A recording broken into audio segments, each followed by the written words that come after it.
But the Orioles took game 1 of the series last night. Tonight, game 2 features Chris Tillman and Max Scherzer, with both teams trying to keep their playoff hopes within reach.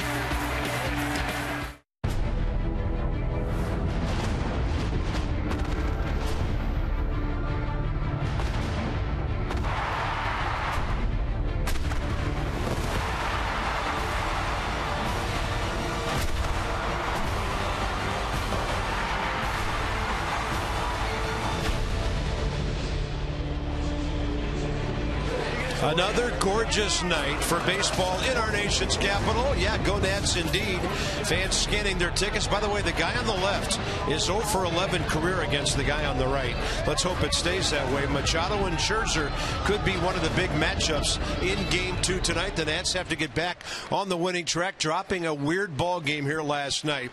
If Max Scherzer has anything to do with it, things will be looking good, because he kind of is looking like the guy who pitched all those innings and pitched so well middle of the season. Well, we always talk about the last 15 pitches of every Max Scherzer start, but we're talking about the last 2 or 3 starts for Max Scherzer. You get the feeling that he's emptying the tank. Whatever he's got left, he's giving this ball club. And when he was on the mound with Matt Williams last time, that's all you need to know about Max Scherzer's personality. So the last 5 starts, 36 strikeouts, 3 walks, and he's doing that empty the tank thing. You feel like it's the Max Scherzer from the first half of the season. 12-11 on the year, 4-1 career against the Baltimore Orioles. Had a good game at Camden Yards earlier this season. So the 13th at Miami, 8 innings, didn't give up anything. And then 5 days later, again against the Marlins, no decision, 2 runs on 7 hits. Look out, Steven Strasburg.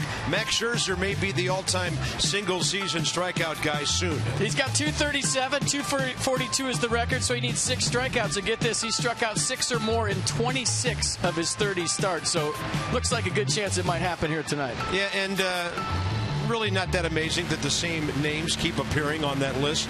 So Clint's ready, Bryce is ready, Michael A. is ready. The Nats need to generate some offense. Ian Desmond and the Nats against Chris Tillman in a moment.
On Masson, brought to you by PNC Bank, for the achiever in you, and by Maryland Basketball. Men's basketball season tickets on sale now and start at just $349.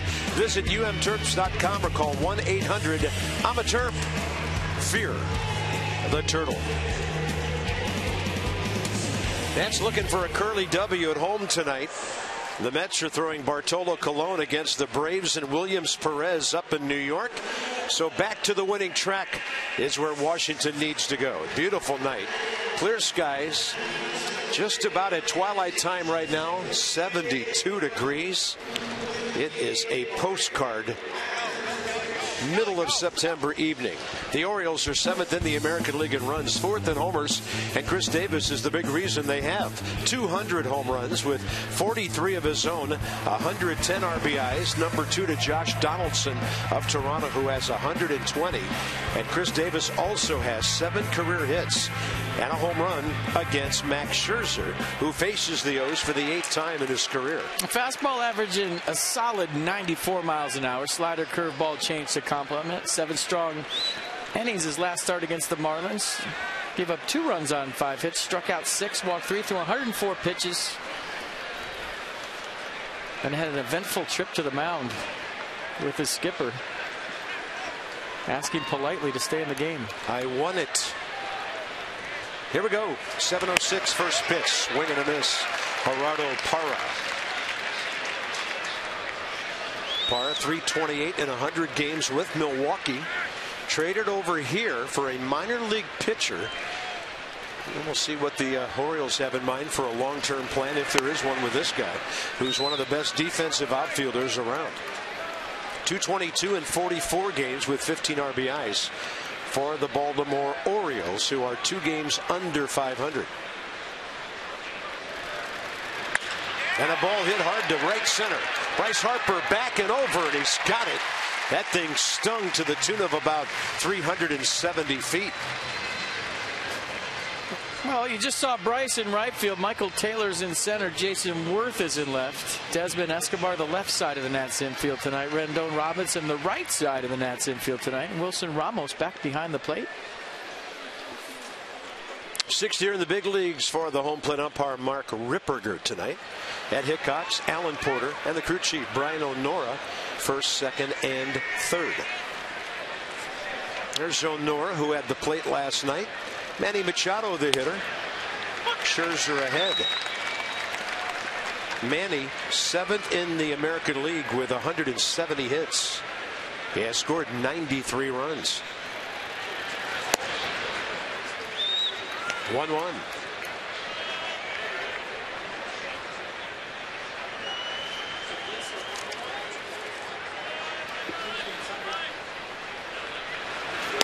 Orioles got a little help this afternoon.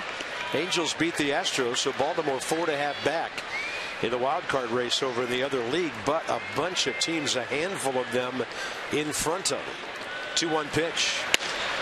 And Scherzer up in the zone with 88. Counts even.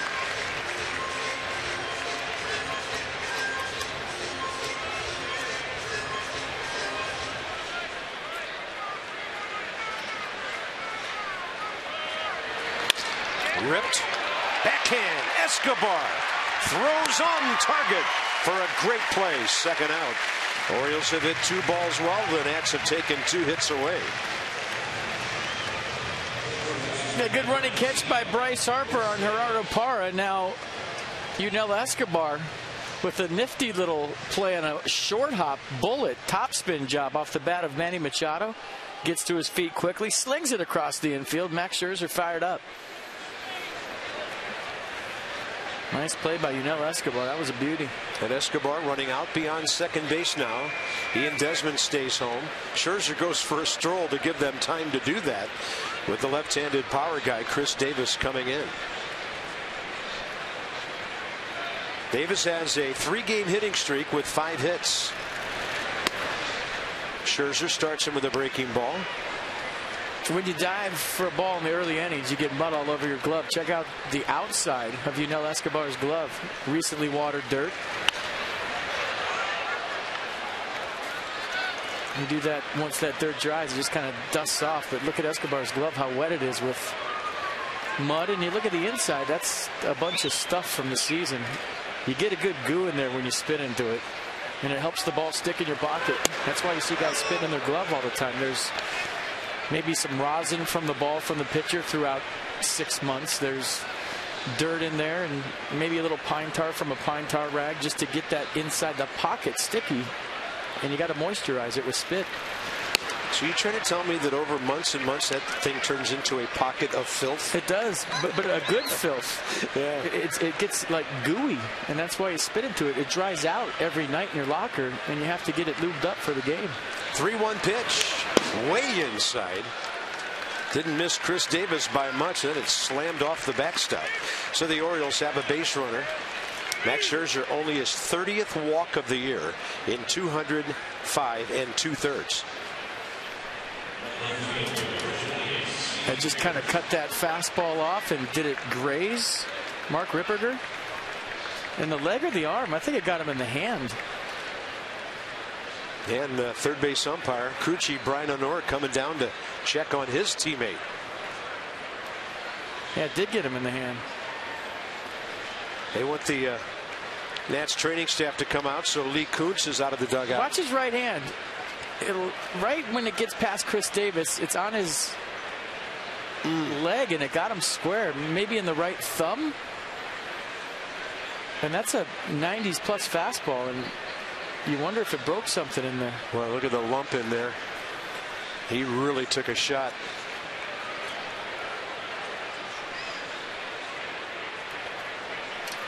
This is where the umpiring crew is going to depend on the expertise of Lee Kuntz to see what the next few minutes and maybe beyond that hold in store for Mark Ripperger, and evidently okay to stay in. You would think he's got to get some ice on that thing between innings. Wow. Cleanup man is Steve Pearce. Keep an eye on how many strikes he calls after this. Yeah, I got to raise my right hand. Nope, that's the ball.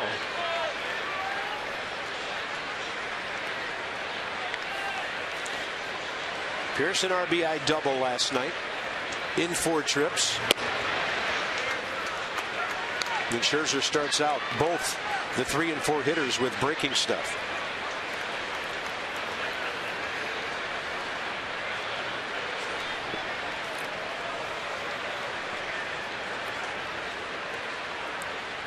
Target in means here, right? 93 in there. You remember last time Max faced the O's, it was July 12th, and Adam Jones got him twice, 2 home runs. He was 2 for 4 with 2 homers, 2 RBI. There was only 2 other hits for the Orioles. Paredes had 1 and Scope had 1. He went 8 2/3 and struck out 7, walked nobody. Adam Jones not in the lineup tonight. And that ball hit well by Pearce. And the home run ball jumps up to get Max Scherzer again. 26th of the year, and it's 2-0 Baltimore. Steve Pearce hits his 14th.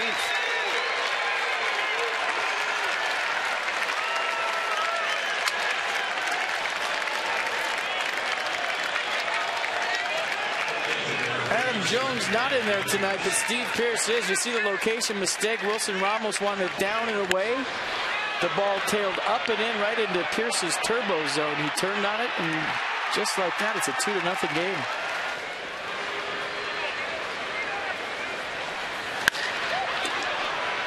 And a high fly ball to left off the bat of Matt Wieters. Jason Worth right up against the rail. And he kind of looked like Moises Alou looking up into the Wrigley Field seats there for a moment. I didn't think you saw the young man say, "My bad." Yeah, definitely reaching over. They can call that an out. Matt Williams is going out to ask. If they deem that Jason Worth was going to catch that, the umpire's discretion can call that an out. And I think they want to look at it, talk about it. Because Jason Worth was camped, and you could make the argument, especially if you look at the replay, that he was going to catch that. It wasn't like he was reaching in the stands and you couldn't tell. And they are going to look at this, and this is not a challenge by Matt Williams. This is just an umpire review.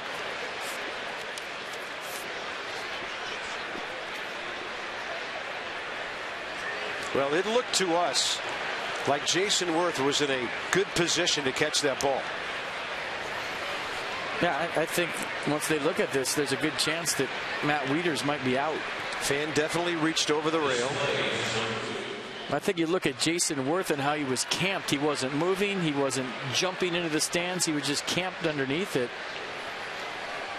Interesting on this one, it's the third base umpire, the crew chief Brian O'Nora, crew chief always involved in putting on the headsets, and then the other umpire to join him. It's Ed Hickok. It's Ed Hickok's over from first base. Batter's out. Yeah, it's a good call. Now Buck Showalter wants to talk to Brian O'Nora. Pretty hard to argue with video evidence these days, isn't it? So a walk and a homer. Davis the walk. Pierce the homer. Jason Worth's glove was right there. Wouldn't have been an easy play, but the Nats get the call.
On the review, Jason Worth in great position, as we noted, to make that catch. So here come the Nats with Anthony Rendon at the top of the lineup.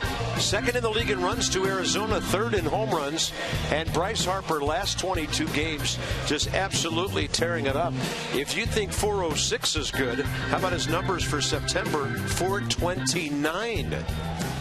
So here's Chris Tillman. 0-0 against the Nats in 4 starts, but he's never had a decision. The Orioles have won all 4 of those starts. Yeah, 29th start of the year for Tillman. Last start September 17th against Tampa. Got the no decision. Gave up 3 earned runs on 5 hits over 5 2/3. Last 4 starts have been a struggle, though. 20 runs given up in 18 2/3 innings. And his away record this year for the Orioles, 4-5 with a 5.40. Anthony Rendon has a career home run against him.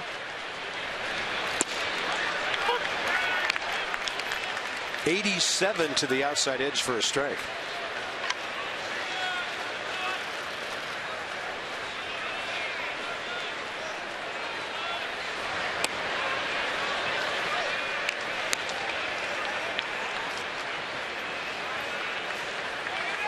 Rendon checking in at 274. 0 for 4, 3 grounders, a strikeout, and a base on balls last night. And Tillman throwing off-speed stuff up there. Everybody with the Orioles who watch them every day talking about his lack of fastball command. And he's come out throwing some off-speed stuff here early. And Rendon hits that one well out to center. Parra going back, and he can't get it off the wall on a fly. Anthony Rendon into second base. So if the Nats are going to answer, that's a good start. A ball really carrying in Nats Park tonight. I didn't think Anthony Rendon got enough of this with the inside-out swing to get over the head of Parra. But watch the carry of this ball. Parra thinks he's got it, then he has to turn on another gear and just comes up short as the ball hits off the wall.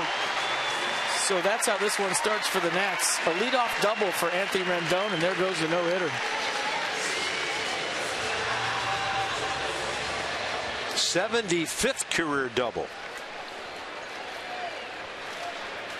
Here's Escobar, 5 for 9 career against Tillman. Anthony finally getting rewarded for hitting the ball hard. He's had some tough luck here lately.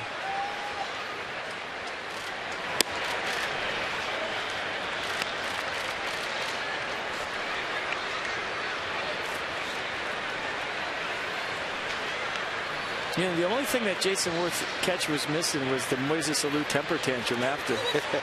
It was eerily similar, wasn't it? Where the ball hit in the same spot, reaching over. Same kind of actions from Worth going up for it. He just didn't throw his glove down in a tizzy in the ground and then point at him. Yeah. Even though he probably wanted to.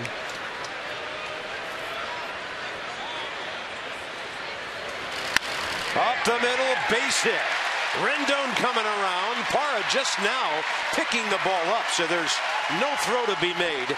And the Nats are right on the board with Escobar's 54th RBI. He's now hit safely 20 of his last 23 games. Well, that's answering quick style. A couple bullets off the bats of the Nats. First a double. Now, you know, Escobar trying to move Anthony Rendon to third base. Does it the right way. Gets rewarded with a base hit and an RBI. Nicely done, Yunel Escobar.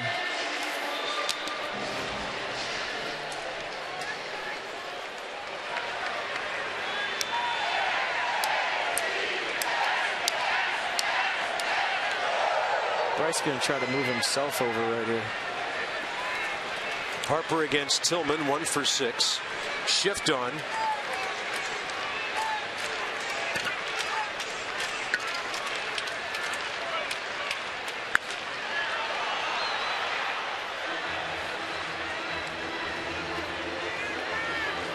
It's that purple wristband he has on, that bracelet. Some youngster in Philadelphia gave it to him. Sick kid. Handed it to him. He said, all right, I'll wear that. I think that's pretty cool. Bryce is a man of the young people. No doubt about it.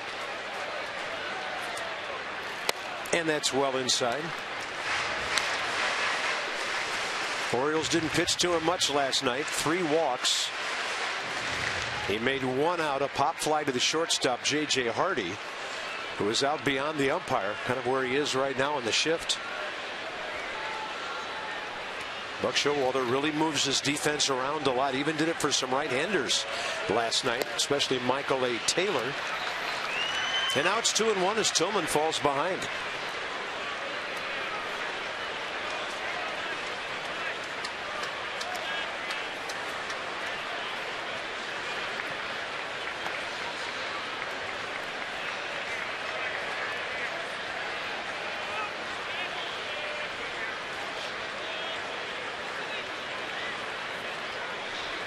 And if you're looking for great body language and tempo from a pitcher who just got a 2-run lead, the Orioles aren't getting it.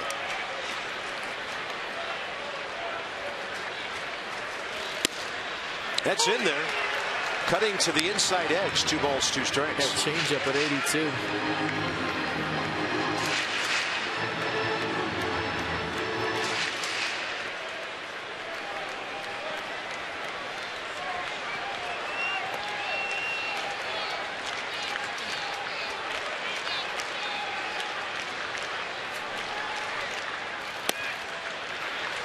Well, he has some kind of batting eye this year. It's just been impressive right out of the gate. It's been bionic.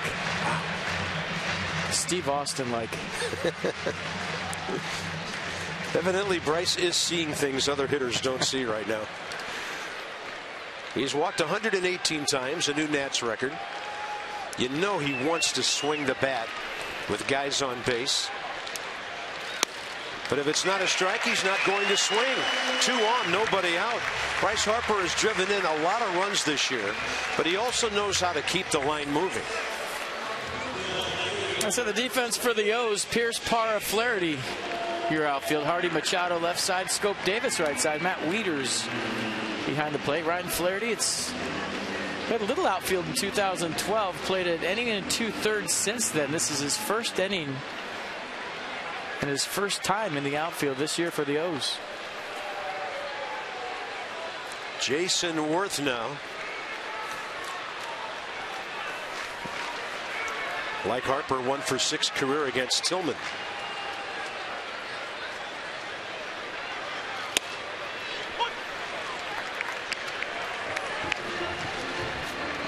This is the 6th game of the homestand. The Nats have fallen behind now in 5 of them, but they've gone 3-2 so far, and this is the 4th time in those ball games they've given up 2 runs in the first inning.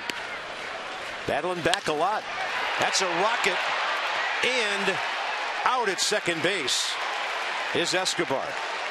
Tried to get back. Scope got in behind him on a line drive, 6-4.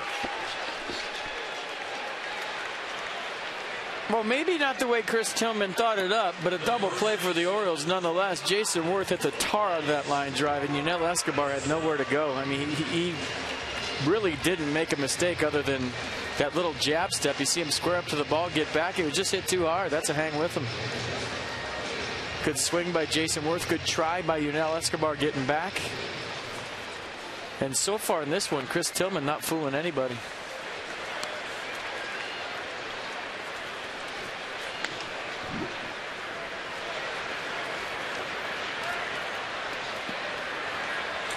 Well, pretty much the shift of all shifts here against Clint Robinson.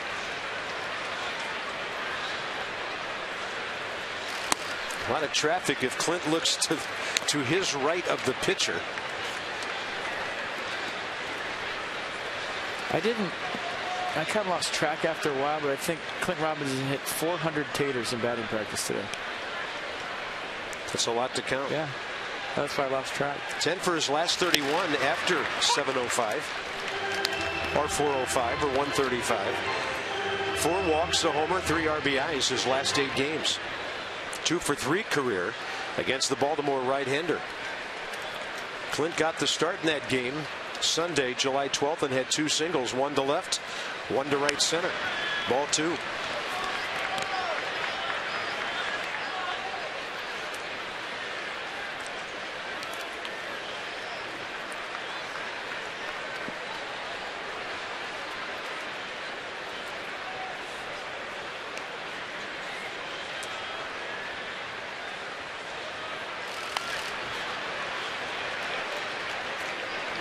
So he turned over that changeup right off the end of the bat.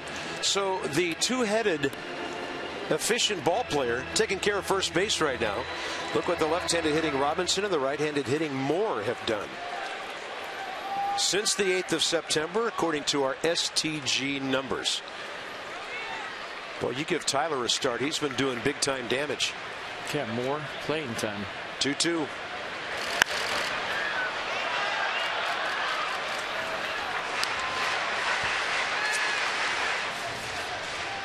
Mets have an early run against Williams Perez of Atlanta. 1-0 second inning.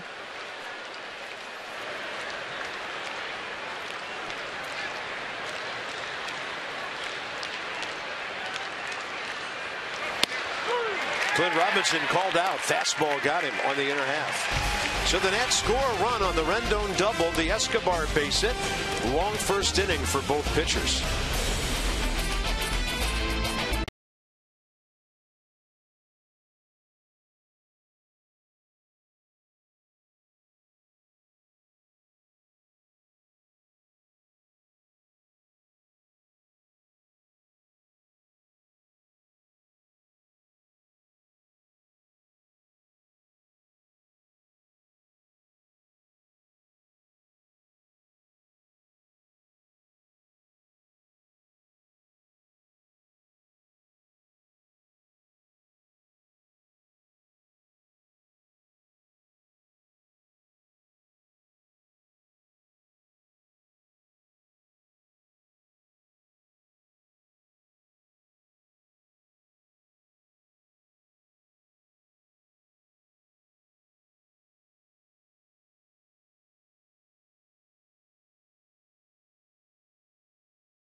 Park. Max Scherzer out for his second inning of work. It's been a season of streaks a little bit for Max Scherzer.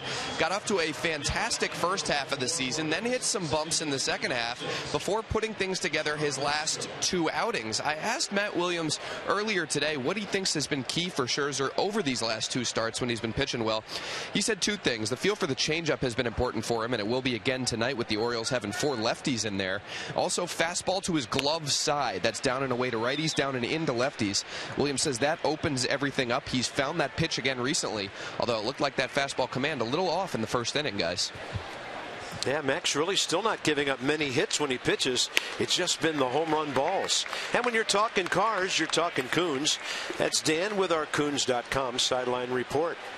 Jonathan Schoop, 1-for-3 career against Scherzer.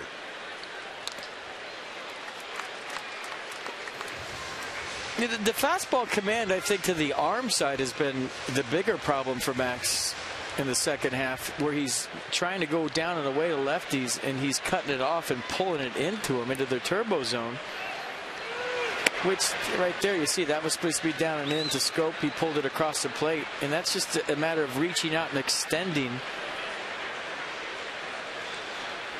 And I think that more of a problem. But like I said last time, I've never seen a guy pay so dearly for location mistakes like Scherzer does. I know he's supplying a lot of power, but it seems like every little mistake he makes is going into the seats. Not just a base hit, not just a double, but they're home runs.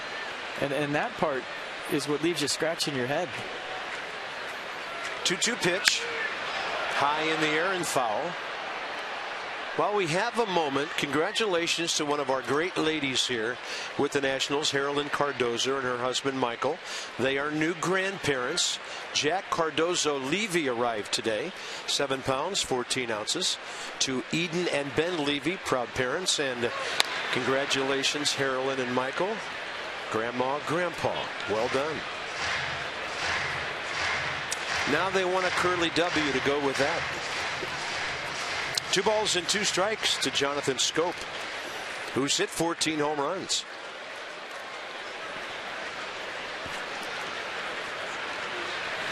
Swing and a miss, and Schoop is 0 for his last 11. First K of the night.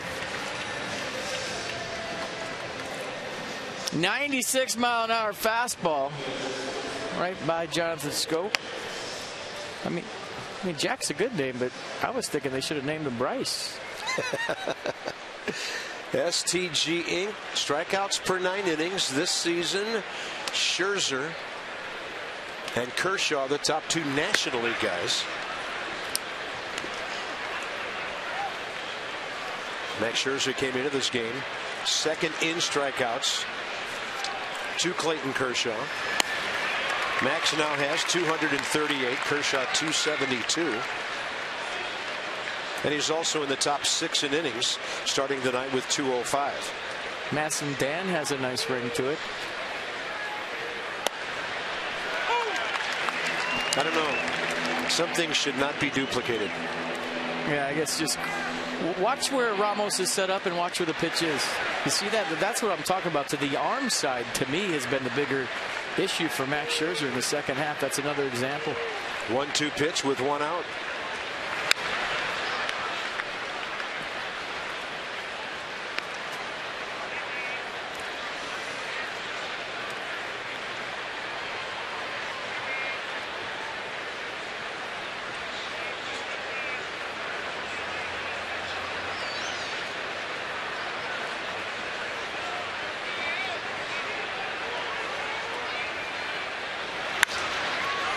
That ball well hit.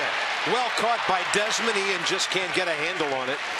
Not sure he could have thrown out Flaherty coming out of the left-handed batter's box.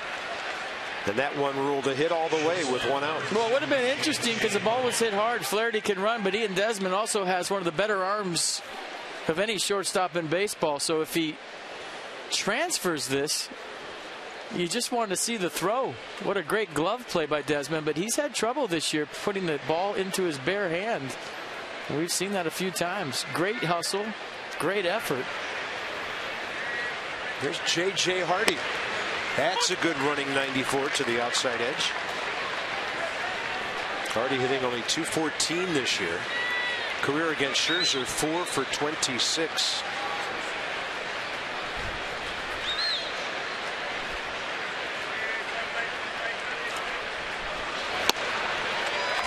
Well, you get ahead, you can do a few things with that breaking ball. 0-2. But see, that's the slider that if you're a hitter, you dread if you're facing Max Scherzer. The one that looks like a fastball and is real late, real tight, and subtle at the very end. It's got to be tough to pick up. Got it. 2 Ks this inning. 239 on the year. And next up, the pitcher, Chris Tillman. A slider and the changeup real good for Max tonight. So the off speed, check those boxes. Strike 2 a slider. Strike 3 a slider. And really not a lot of, not two either one, except for some late action. Chris Tillman, no at bats this year. Hasn't started any interleague games. He's 0 for 10 career. Orioles, by the way, 10-8 interleague this year. The Nats 8-10. Those big sweeping sliders, the frisbees, sometimes those are real easy to pick up because they have a 3/4 release. You see tons of rotation on them, but you saw how tight the rotation was on that last one. And as a hitter, those are the ones that you scuffle with that look like a fastball. Hard to pick up that dot and the seams. 1-1 to Tillman.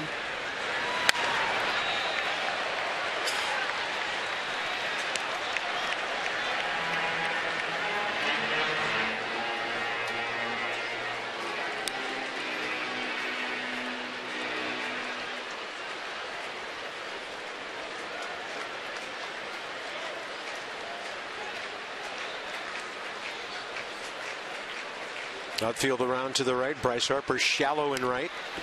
So Tillman gets a piece of it. So the Pope's in town, and I witnessed my first miracle today. There was no traffic in D.C. So he's here, and he already performed one miracle. They said it could never be done. It was a ghost town today. There was no traffic, no cars anywhere. So way to go, Pope.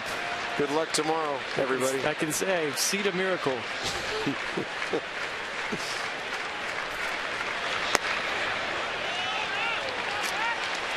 And coming from across the river, I will back you up on that. There's nobody. It's a ghost town. It was unbelievable. A holy ghost town, if you will.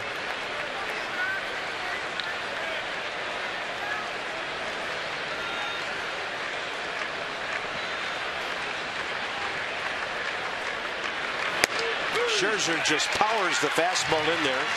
3 strikeouts in that inning and in the game. 2-1 Orioles very early.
today mourns the loss of Yogi Berra at the age of 90, one of the great Yankees ever.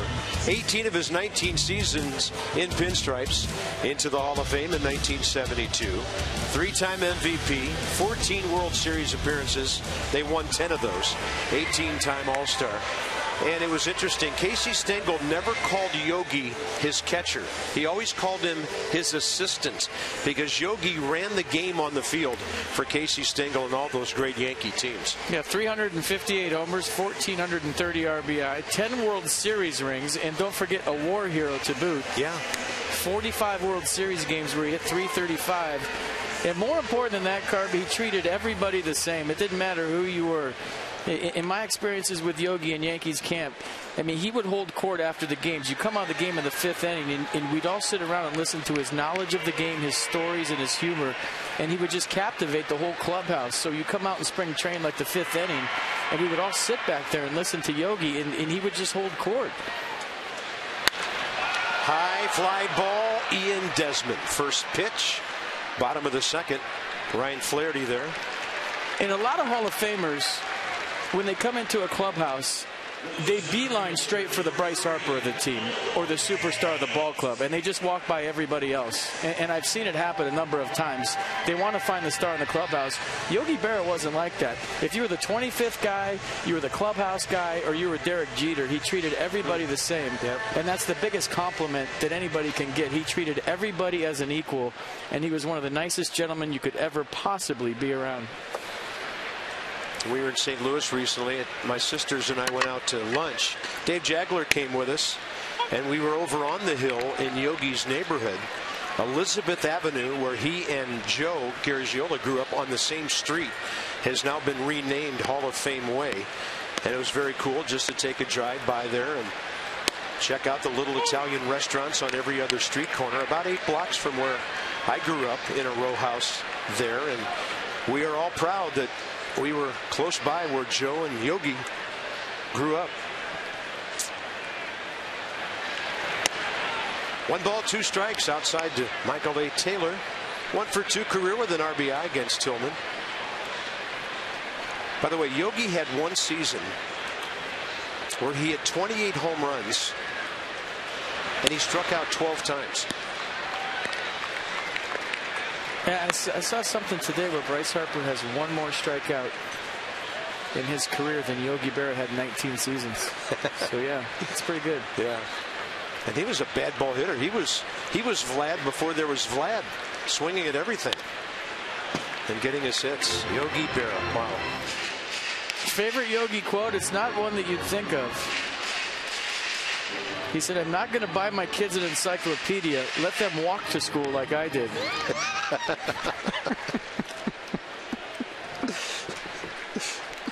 We may be dueling Yogis all night here. No, I mean, you can't That's top great. that one. Don't That's even beautiful. try. It's the best.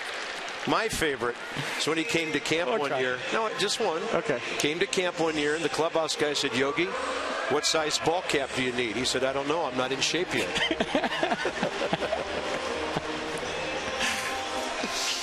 All right. But we could go all night, right? yeah, we could. But all that said, he's one of the smartest baseball minds I've ever been around, and nobody, and I mean nobody, loved the game more than Yogi Berra. And people.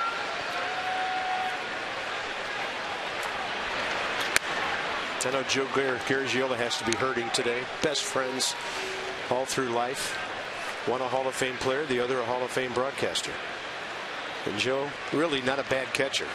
Made a lot of fun of his career, but I've talked to a lot of people who saw Joe play. He was pretty good. Only one Yogi, though.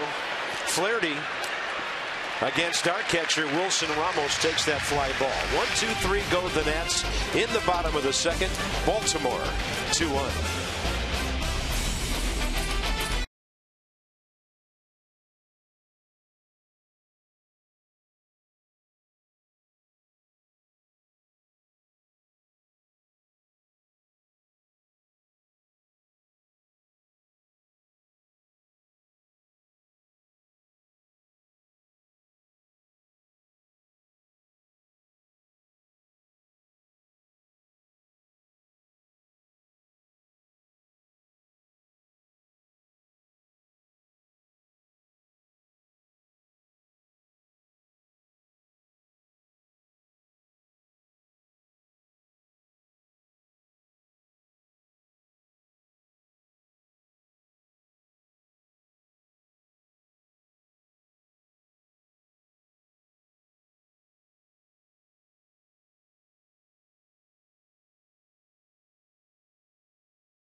September 23rd was a Sunday back in 07. The Nats were saying goodbye to RFK Stadium after 3 years there. Chad Cordero, and look at who that is. Jason Worth struck him out to end the game. The Nats beat the Phillies 5-3. 1,047 baseball games played at RFK, counting the Senators and the Nats. Redskins there, long time. World Cup soccer, you name it. RFK played host to it. Wait, we got to show that again one more time. Jason Worth. Yeah, we got to show him one more time if we get a chance. A well-groomed young Jason. Well, I mean, that was the Beard starter kit. Did you see? It was just a strip. Who, by the way, was hitting .310 coming into that game.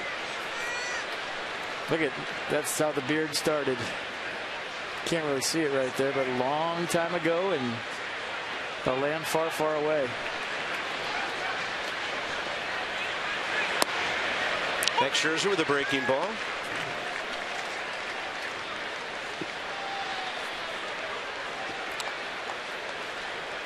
The last Nats hit was Willie Mopena with a bloop single in the 8th. Ryan Zimmerman had a hit in that 8th inning. Last time the Nats would bat at RFK, but they sent out the old ballpark with a 5-3 win.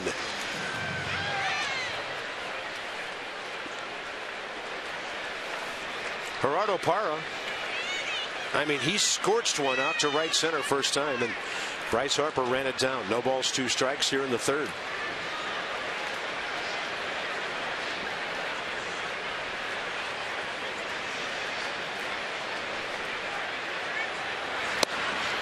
That's nasty, down and in. Last 4 outs, strikeouts now for Max Scherzer. Getting closer and closer to Steven Strasburg's strikeout mark. Yoga in the outfield returns to Nats Park on Sunday, September 27th. Nats take on the Phillies at 1:35. Special ticket purchase fans receive limited edition Nats yoga mat. This is a big hit first time around, folks. So visit nationals.com/yoga to purchase your tickets today. Manny Machado robbed of a hit by Escobar first time. You going? Are we here? Yeah. It's after the Phillies game on Sunday. The makeup game on Monday. That's right. We're not leaving town until Monday. You should get out there with the people and show them how flexible you are. I'm trying to think of some of my favorite moves. I like what they call the dead body pose a lot. That's when you just lay there. That's when you'll just lay there do that after sweating for about 40 minutes. Really good at that one. Yeah, but did you ever see a cheetah stretch before it kills something? No. So, but why? I don't get it. 1-2 to Machado. Max jammed him. Yeah, just looking up that one final thing on Yogi, that stat. 1950, 28 homers, 124 RBIs, and he struck out 12 times. It's crazy. You kidding me? Wait, we hacked. He's a bad ball hitter. He never saw a 2-strike count. He's putting the ball in play early. People used to say that about Vladimir Guerrero all the time. He never strikes out. Well, he swung the first pitch every time and put it in play. Never fouled off a 2-strike pitch to battle because he never got there. I got the most strikeouts ever for Yogi was 38 in a season, playing every day. I tell you, Max Scherzer striking out everybody in sight. That's number 5. 5 outs in a row. Strikeouts, and Chris Davis next. Well, it just tied Steven Strasburg with number 242 in a single season Nats strikeout list. I think Pedro Martinez in 1997 had 700. Here's Davis, who walked, and that was costly. Ball 4 hit home plate umpire Mark Ripperger in the hand, and then Steve Pearce came up and lost one into the seats and left to put the O's up 2-0. Mark did get some in between innings treatment from Lee Kuntz. Swinging a foul tip, 0-2. In 1997, Pedro Martinez had 305 strikeouts, and that was the first time he won the Cy Young.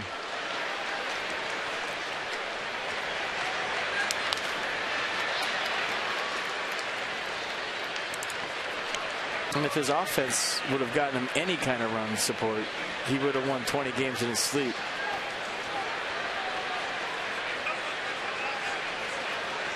But they had a really lame leadoff hitter that year. They just couldn't get the job done.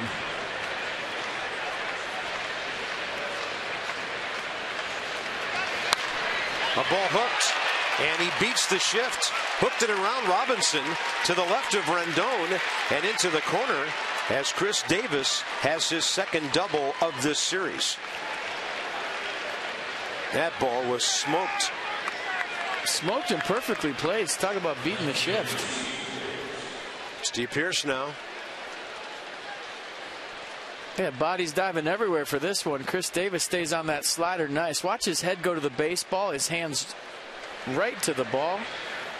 Great swing by Chris Davis. Barrels it up and just gets it by a diving Clint Robinson. Anthony Rendon can't get to it because it was hit so hard. And a 2-out double for Davis. Nice swing. Sometimes good hitters beat good pitches. Here's Pearce, 14th homer. He had an RBI double last night. And Max Scherzer gets a strike on the inside half at 87.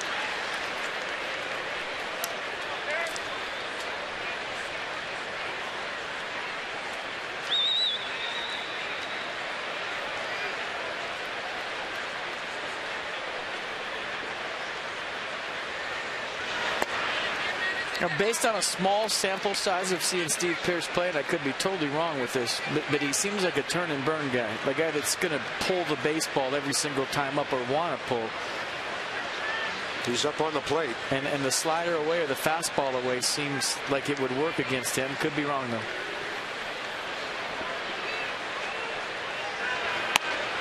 Scherzer comes in the front door, and Pearce doesn't like it.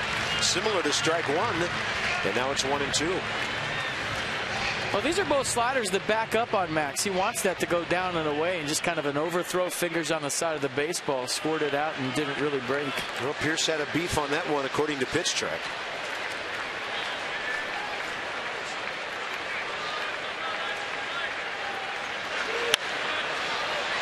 I mean, I didn't think that was a strike. I did that whole replay right there on the pitch, and I thought it was a ball. So, yeah. Max Scherzer will take it. Pearce now a 5-game hitting streak, 6 for his last 14.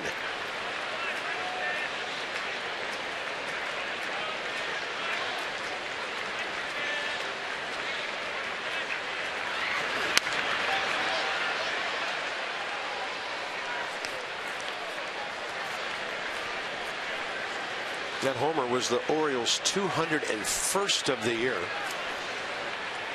Toronto's hit 213. The Astros 209 and the Yankees 205.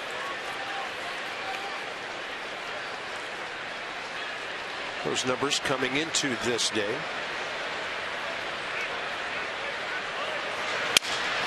Breaks his bat, and Escobar has a belt-high hop over at third, and that's it for the O's in the top of the third. Nats will have Scherzer leading off, then the top of their order, 2-1 Baltimore.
To tweet your strongest fan photo using hashtag NatsCouchCam. You only got 12 more times to do this. You might see yourself on TV. That's brought to you by T-Mobile. Let's make them crazy here the last 12 games. What do you say? 1-1 to Max Scherzer. 11 hits on the year. 171 career hitter.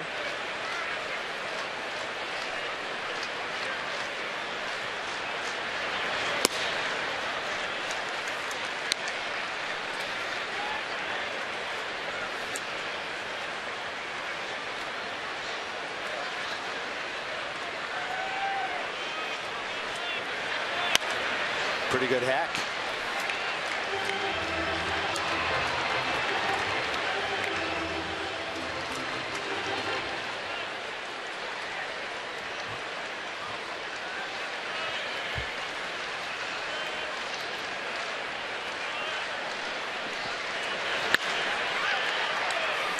Hard hit ball, Jonathan Scope.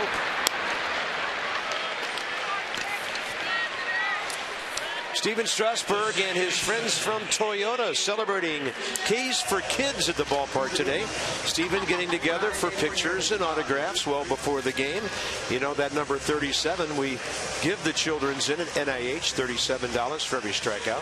So Raymond Page from the Washington area Toyota dealers, Jenny Luca, Molly Matthews, and Ryan Reel from NIH on the field with number 37 today. It's been a great promotion for years. Oh, anytime you get a Happy Gilmore check, it's a good deal. Throw that thing right in your trunk.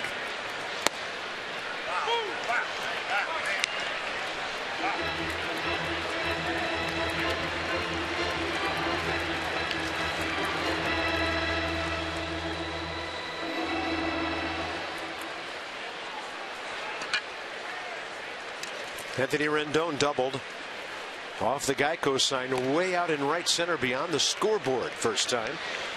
Yudel Escobar wasted no time in bringing him home. Then the Nats were building an inning until an unlucky Jason Worth lasered one into a 6-4 double play.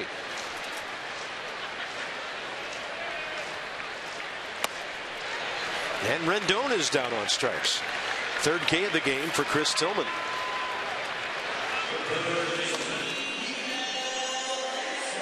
So inside the numbers with STG and third baseman Larry Parrish was a slugger. We know all about Ryan. Tim Wallach, one of the best low ball right-handed hitters ever. And look what Escobar is doing with the batting average, obliterating what some of the other guys have done. 323, including his hit tonight.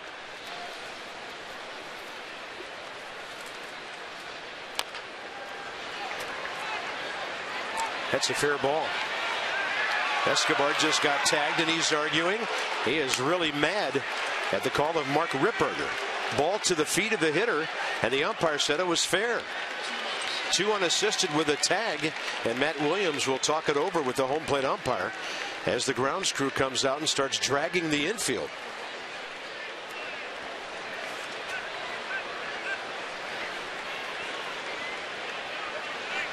Man, it looked like the ball was foul. In foul territory. Hard to tell right there.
innings now. Baltimore 2-1. Matt Wieters will lead off, 4th inning. 2 3-0-0s, 1 2-0 Nats.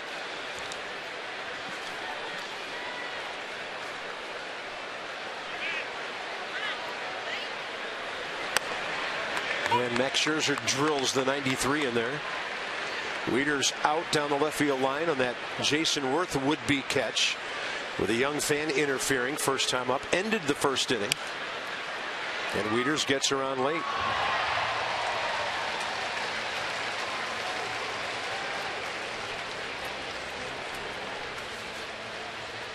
Wieters turned 29 years of age late May. Tommy John surgery June of last year. After he strained that right elbow in May. Been a long road back for him. Don't usually hear about that surgery for catchers, and has to be a difficult thing. So home plate's in fair territory. The ball hit off home plate. And if Mark Ripperger judged that ball was inside the foul line going down the first baseline, it was a fair ball. And that's where it gets tricky, because in the batter's box you have to have an imaginary line right there, right? Because the first baseline doesn't come right to home plate. It comes right to the front of the batter's box. And you know Escobar's still shaking his head at third base. Just a little bit inside. Yeah, if they chalked that line when they do the batter's box before the game, it would be obliterated anyway after a couple of guys bat and move around in there. But you can see, as FP says, most of the batter's box in foul territory, but part of it is fair. And that's what the umpire ruled on that little dead bouncer by Escobar. Now Matt Wieters breaks up an 0 for 17 with that base hit. Have you ever wanted to experience the thrill of hitting a home run in a major league ballpark? Of course you have. Have you ever wanted free season tickets? Duh. Well, now's your chance. Purchase or renew your 2016 Nats Plus membership by October 5th for your chance to win free season tickets and swing for your seats. Some rules and restrictions apply, like you'll have to face Max Scherzer. Visit nationals.com/swing for more information. And if that goes out, it's not my fault. They told me to read it. All right, we're good. Foul ball. You're all right. I want to look at the rules. I want to know who's pitching. But good luck. You never know. I've actually had people come up to me and ask when the Nats have tryouts if they were pretty good in high school. So, hey, here's your chance. Tried not to laugh. I straight-faced them and then finished my beer. That's the true story. I totally believe. I was at a gathering. I hit 3 home runs my 3 years ago, and this guy's wife comes up to me and says, "Hey, my husband was pretty good in high school, and do the Nats have tryouts?" I said, I don't know, but how old is he? He's 36, but he still thinks he can play. And I said, well, I was trying to keep a straight face. And tell him that, no, it's not that easy, and your husband has no chance, but I was nice about it. Well, if he was batting, that guy, he just would have struck out like Jonathan Scope did, and that's a new Nationals record for Max Scherzer with 243 strikeouts. They throw out the baseball, and Bob, the baseball authenticator, will take care of that down in the dugout. Now that's a Toyota strikeout. 243, number 1. Congratulations, Max Scherzer, and counting. There it is.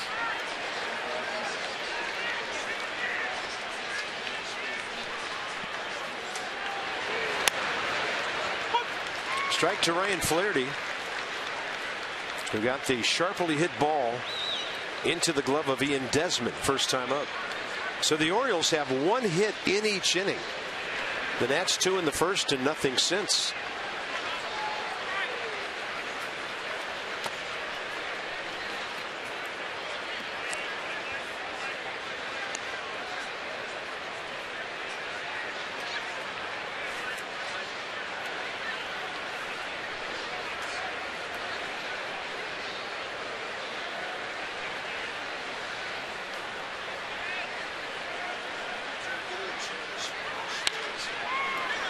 And this one out to center for Michael A. Taylor. 2 outs. Next 5 ball games for the Nats. It gets underway tomorrow night when Tyler Wilson, a rookie, 25 years of age, pitches for the Orioles, and Tanner Roark goes for the Nats. Phillies will be in for 3. Make a note of the special game time, 4 o'clock on Saturday. And then the Reds in that 3 o'clock makeup game on Monday will be here. A game rained out a couple of months ago, and Cincinnati will make a little whistle stop here in D.C. Way outside to J.J. Hardy. Hardy struck out swinging first time up.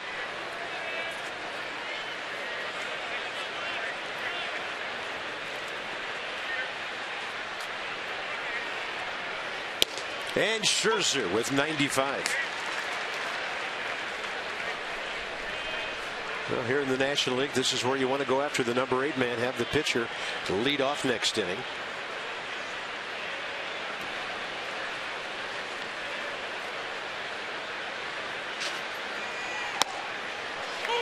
.96. Yeah, perfect pitch down and away.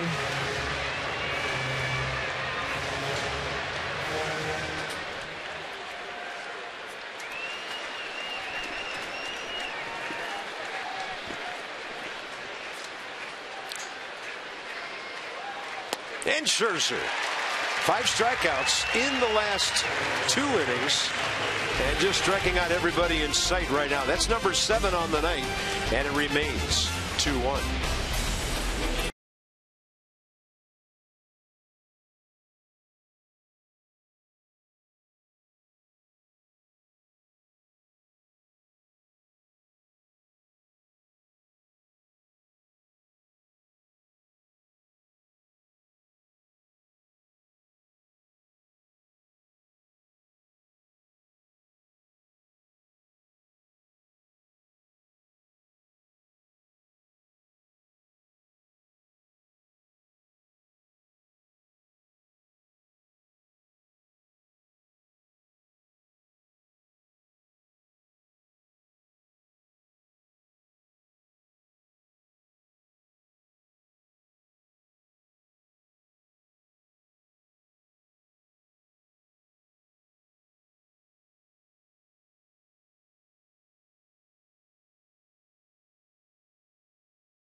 Who's hot, who's not? We got a couple of guys that are slugging big time in the month of September. Check out Chris Davis, .831 slugging percentage. That's second of all of baseball. And who's first? Oh, the guy right next to him, .984. Bryce Harper leads the majors in slugging percentage in the month of September. Celebrate the season with the American Standard All-Star Sales Event.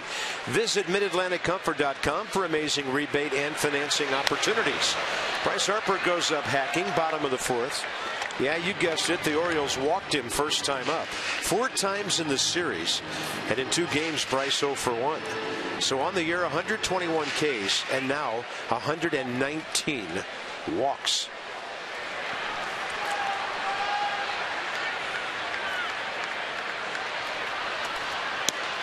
Tying run in scoring position here as Bryce leads off the 4th.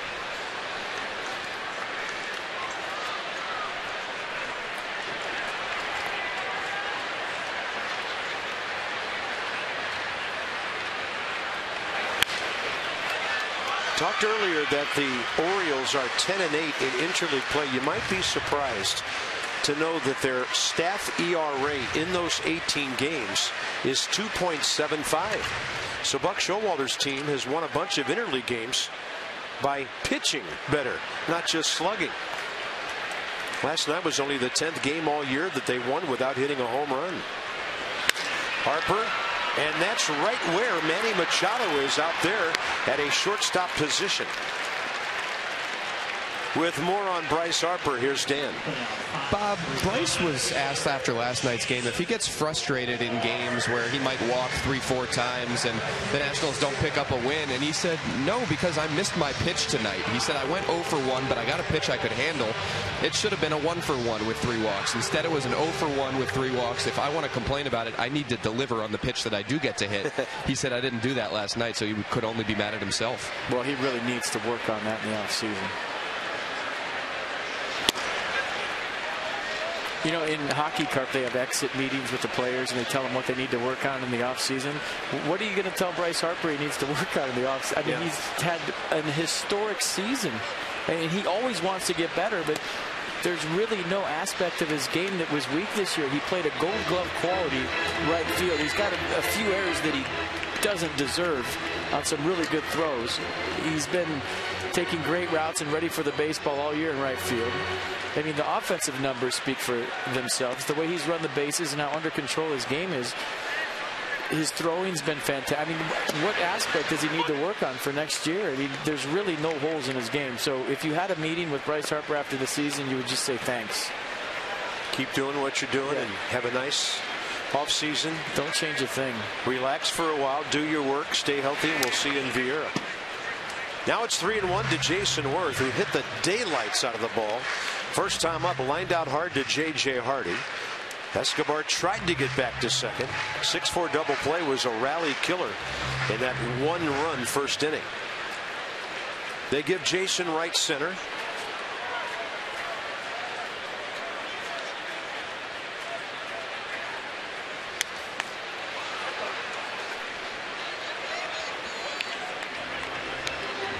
And that was the one thing that always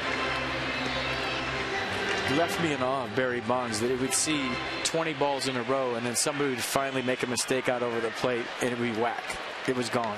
And I think that's what Bryce Harper was talking about when he was talking to Dan. He felt like he should have gotten a hit on the one good pitch he saw last night.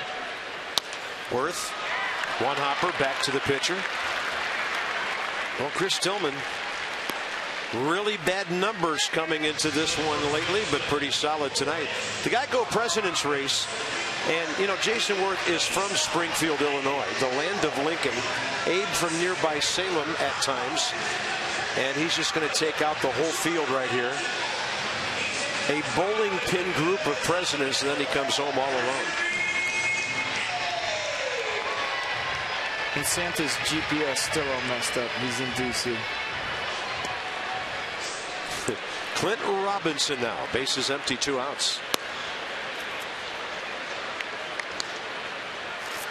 They're in the 5th inning in New York, going to the bottom of the inning shortly. Mets 2, Braves nothing. Mets magic number is 6.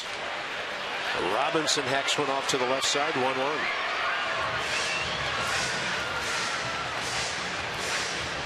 Keep fighting until they put an X by your name. Yogi would tell us it's not over till it's over. Right. Even though we're chasing one of his former teams. And Clint Robinson fooled on that changeup. This does not look like a guy with a 9-something ERA in recent starts.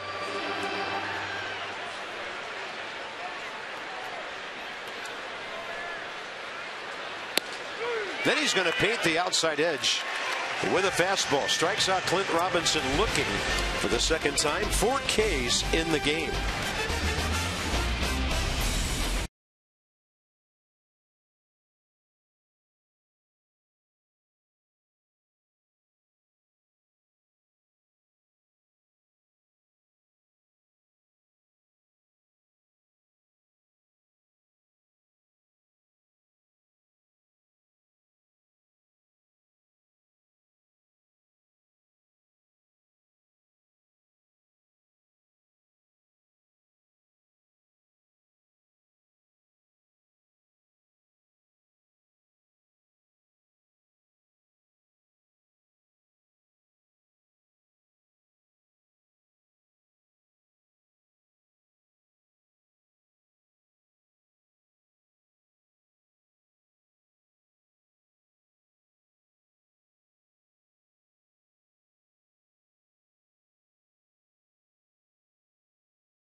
Back to work, Max Scherzer.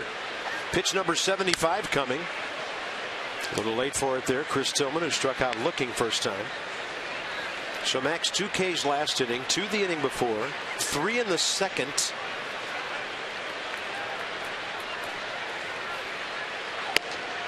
Then he bolts a 94 heater to the inside edge. No balls, 2 strikes.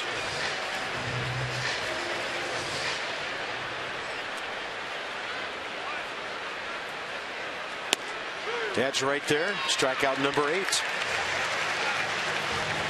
Well, you want to see some Ks. Max Scherzer came in 5 strikeouts shy of the Nats' single season strikeout record. He struck out 5 for the tie, 6 for the win. Now he's got 8, so 245 strikeouts by my math. Mike Wallace, clubhouse guru for the Nats, going to Major League Baseball authenticator guy. Now, my question is, Carp, as you look at the graphic going deep inside the numbers, do they have to save every strikeout now? How do you do that? Each one's a new record? Yeah. I think they will save that one and then his final one of the year. One of my friends on just Twitter guessing just asked me that, and that's a good question. Do you save them all now? It's a lot of holograms. Maybe his last start you save everyone? Yeah, possibly. It's certainly the last strikeout, but how do you know that one right there wasn't the last one? Well, you get him. Yeah, that's true. That's true. I mean, I think they're feeling pretty good. He'll strike out a few more. Right up the middle, Gerardo Parra. First base hit of the night.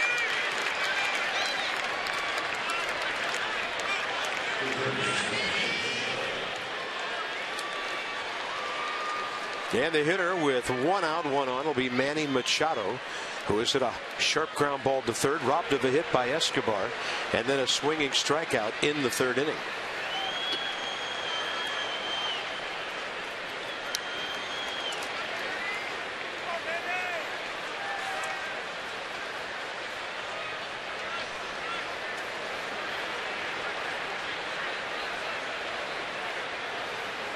Shoulder?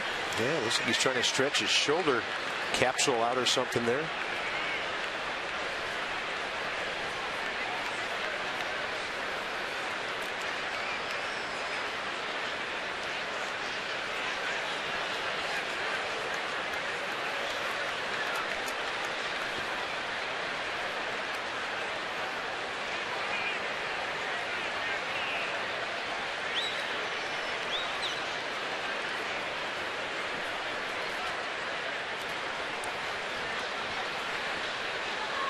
And Scherzer gets one up in the zone to get ahead. I'll put you on the spot right now. Who would you take, Nolan Arenado or Manny Machado at third? Such a tough question to put you on the spot on live TV.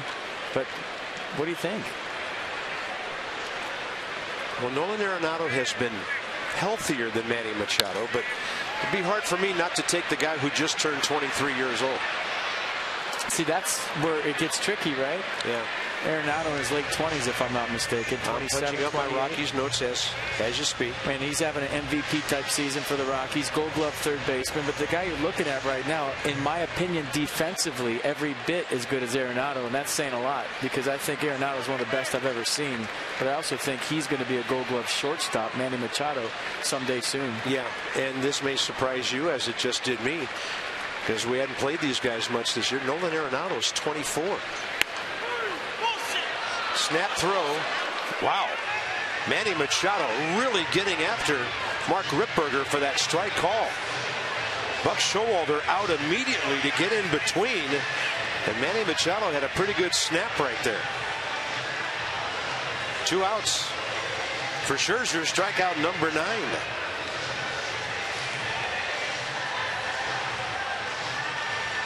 Well, I think you heard what Manny Machado thought about the call.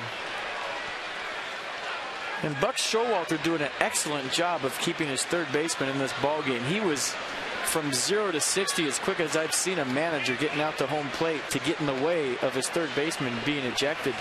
That's good managing.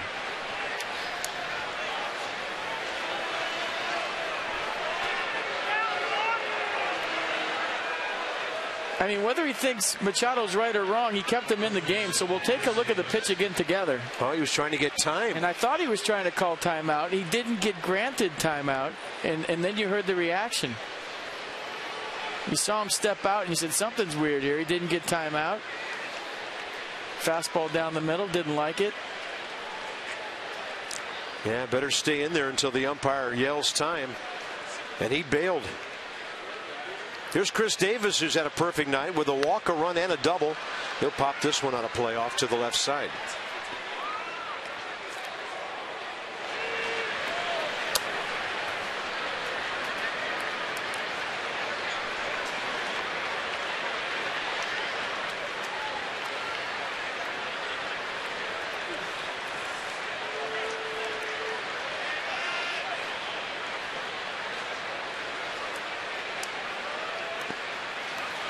Scherzer goes off speed, misses in the dirt.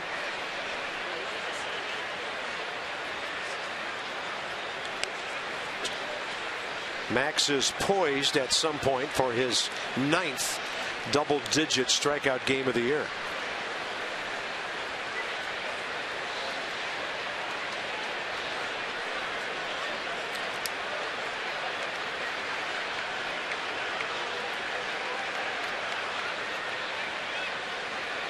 Ramos sets a target right on the edge, and Max misses outside. Yeah, that's one of those Max Scherzer pause deals kind of work in his favor. Usually it's to disrupt the base runner, but see the long pause? And Manny Machado didn't verbalize timeout. It's all he did was hold his hand in the air. And as a hitter, you ask for timeout. You don't tell the umpire. You're asking for permission, and they have to grant you timeout. So if you want it, for all you younger players, be emphatic about it. Scream time, time, time, time, time if you're going to hold your hand in the air. And I think Manny may have learned a lesson right there that if he's going to call timeout with 2 strikes late, scream it. Be real loud about it. He was more loud after the call than he was before. 3-1 to Davis here. And Chris will foul it off to the left side. If he would have called timeout as loud as he yelled at Ripperger, he would have gotten timeout.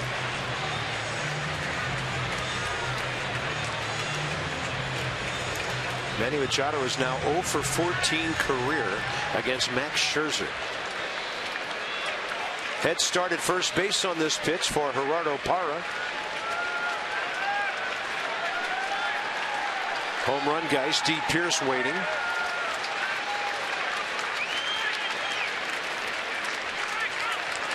And Scherzer goes off speed and walks Chris Davis for the 2nd time tonight. That's the only Baltimore hitter he has walked.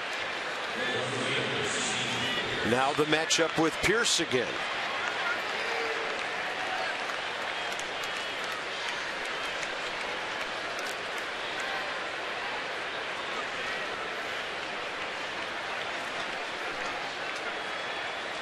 Pitch count getting up there. Max had 74 pitches through 4, getting close to 90 here in the 5th inning.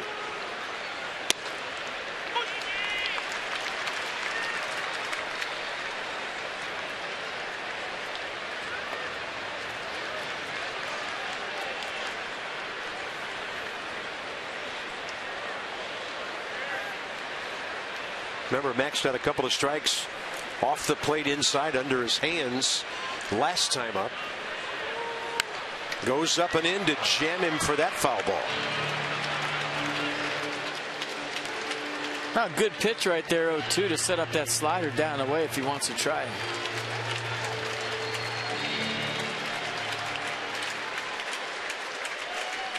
Two 2-1 Orioles, top of the 5th inning.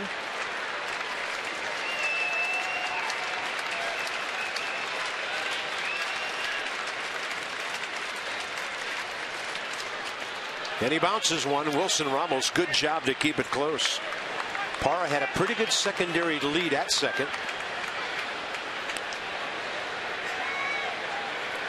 The slider was there, just kind of held on to it a hair too long and bounced it. Nice block by Wilson Ramos, keeping everybody where they started.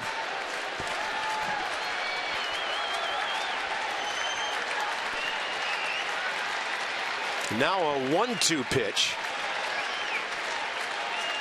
Scherzer a long hold and time granted.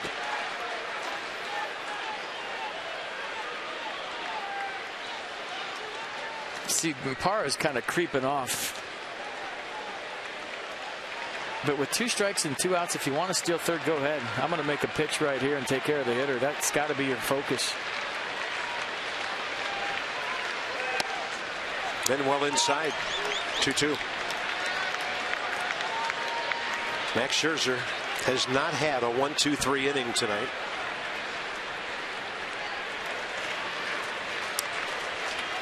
And Steve McCaddy knows he's going to be talking bullpen here in the next couple of innings. 2-2. Way outside.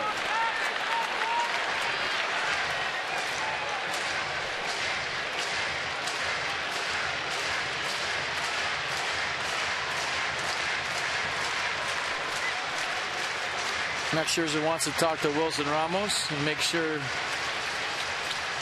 in a big situation they're on the same page of what pitch to throw, and maybe they won't even use a sign. They'll just talk to each other right now, and then there's no worry in your head as a pitcher that somebody might be relaying information from second base.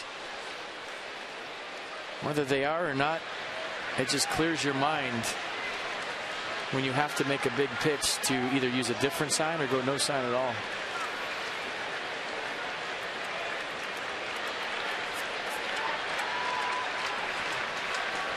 Parra at second, Davis at first on the move here. No sign. And down to Escobar again. Couldn't go the short way. Goes across the diamond, and Max Scherzer working long and hard, keeping zeros on the board. Desmond, Taylor, and Ramos coming up.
So the last game against the Phillies, Sunday, September 27th. You know the drill, 135. You get those gloves right there. First 25,000 fans will get 50,000 gloves, right? Visit Nationals.com to purchase your tickets today. That's presented by Coca-Cola. 50,000 gloves. You don't have to specify left or right-handed. You get both. Get them both. Here's Ian Desmond, bottom of the 5th. Nats offense quiet. Not a hit since the Escobar base hit up the middle, second batter of the game. Since then, 1 base on balls. So that's 11 straight for Chris Tillman. Well, everybody at home needs to change seats. That's all there is to this. Wherever you've been watching the game since the first inning, switch it up. 2-1 to Desmond. Fair ball. He fouls it straight down.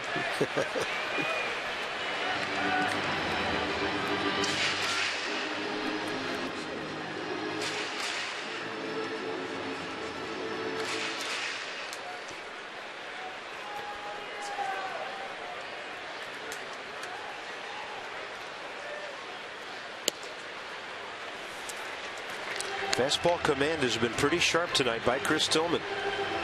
The big problem he's had lately. Got through the first 4 innings on 54 pitches, 20 fewer than Max Scherzer. Max with all those strikeouts. And now 5 of his own by Tillman. He gets Desmond, who's 0 for 2. All right, here's your T-Mobile fan photo. They are on the couch, I believe. It's Aaron Mursky, of course. Might see yourself on TV in an upcoming broadcast. That's brought to you by T-Mobile. All right, guys, thank you very much. Aaron Mursky at ER Mursky on Twitter. Give her a follow. She's hilarious. 75 upstairs.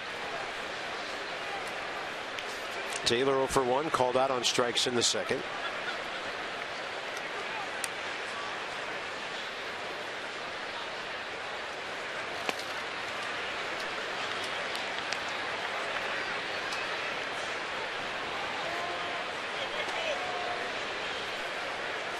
Orioles came into this series with a 4.09 staff ERA. The Nats have 1 earned run in a game and a half. Good take. Saw the slider early. Big pitch right there. That 1-1 counts everything to a hitter. You get it to 2-1 versus 1-2. All the difference in the world. It's a 3-something average versus a 1-something average. And now a good take gets it to 3-1. Tillman career 54 and 42. This is 147 start. He's never had a decision in 4 starts against the Nats. High ERA 4.37. But the Orioles got him off the hook every time. It's a base runner for the first time since Bryce Harper in the first inning, breaking up a streak of 12 consecutive batters. Mercedes-Benz going to show you ball 4 up and in, and now you're wondering if Michael Taylor's thinking about stealing second base in a 1-run ball game. He likes to go early in the count. See if he has the green light right here. One way to jump start an offense.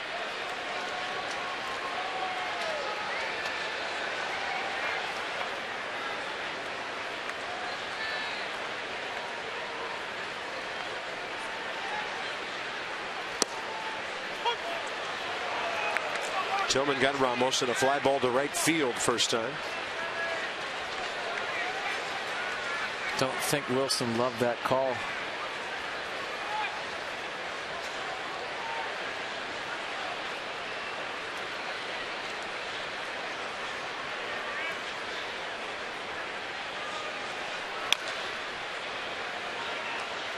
Tillman's super quick to the plate. He's not giving Taylor a chance.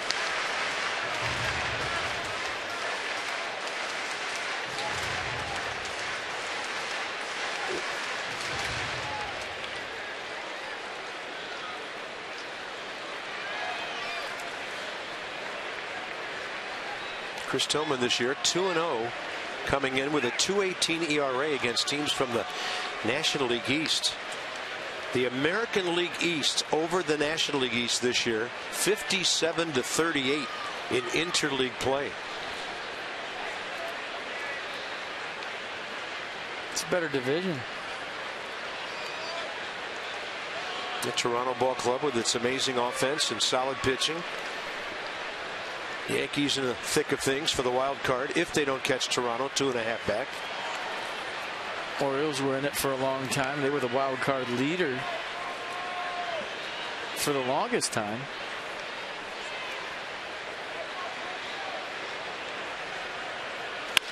Ramos pulls it, and that's into the left field corner.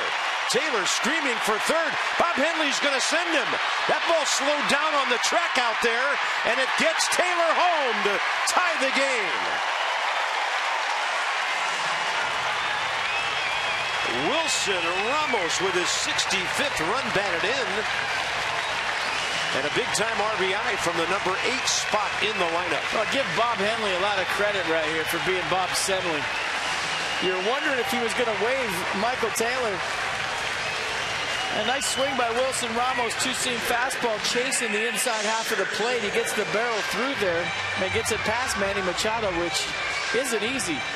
And then look at Henley running up the baseline. It looks like J.J. Hardy has a chance. And it was a little bit closer than you had anticipated, because watch Michael Taylor go with his right hand to touch home plate. Ooh. Instead of his left hand. He's got that brace on his left wrist, so you figure something's going on with that. So he had to use his right hand. And that made it a little bit closer than you thought it was going to be. Nats finally able to get a base hit, a big one, to tie the game. Max Scherzer can swing away here with one out and try to get himself and his ball club on top.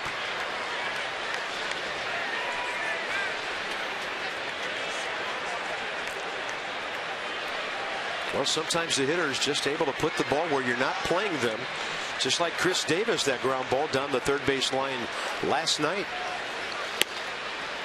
That's a strike, and it's 0-2.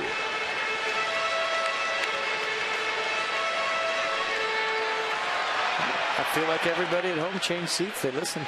Way to go. That's your run, folks.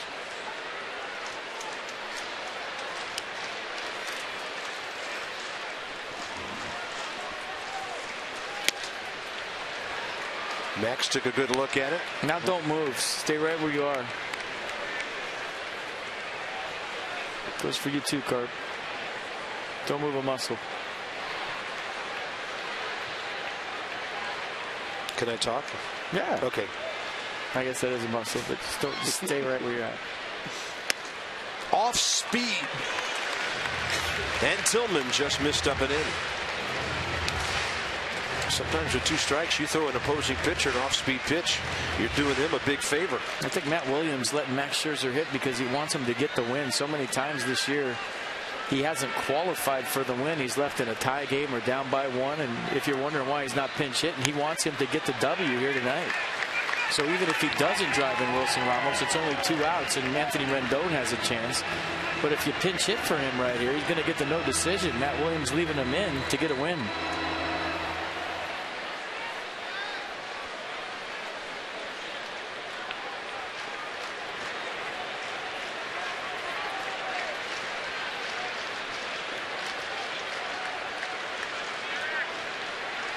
A lot of people think just because you put a pinch hitter in there, it's an automatic hit. And everybody in baseball knows how hard it is to pinch hit. It's not a guaranteed thing. Scherzer fighting a good fight here. Pretty good act, too. I was just thinking about that changeup up and in. It might be a good thing Tillman missed up there with it. He's thrown a couple of fastballs since then.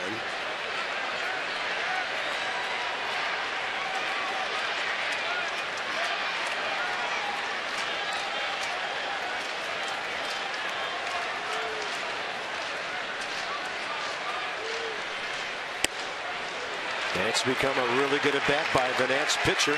3-2 with Anthony Rendon on deck here. Bottom of the 5th inning. He's grinding.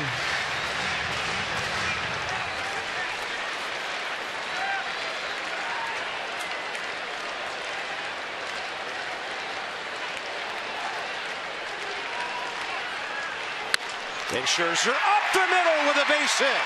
Ramos will be held at third. And Scherzer back into the bag with his 12th base hit of the year. It's now first and third, 1 out. What an at-bat by Max Scherzer. Gets to a 3-2 count. And gets himself a base hit. He was looking hitterish this whole AB. Finally fights one off up the middle. And a good hold by Bob Senley right there. Manny Parra or Gerardo Parra can throw. And Wilson Ramos below average runner. And Max Scherzer scrambling back to the bag. He just gets there, so the line is moving. Dugout clapping. Great at-bat. Maybe his best at-bat of the year. Max Scherzer. Nicely done. Almost got his first RBI, but no way Bob Henley could send Wilson Ramos. So here's Rendon as the Nats now try to build an inning. They have 4 hits tonight, and they both come in pairs consecutive. First inning, Rendon and Escobar. And in this inning, Ramos and Scherzer.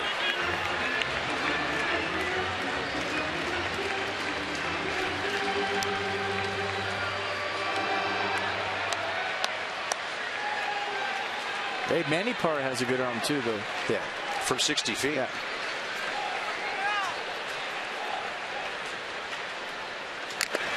Rendon saw a pitch up and he was pumping. Now it's 0-2.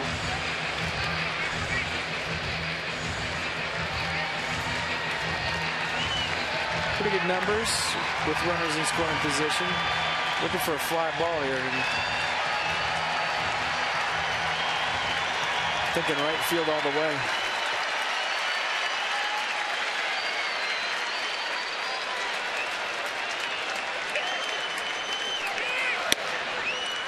Fly ball could give the Nats a lead, but it'll have to be far enough. With Wilson Ramos at third, 1 out.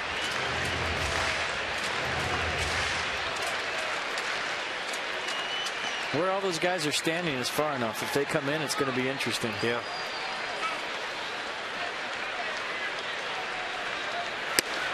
Close and a good take.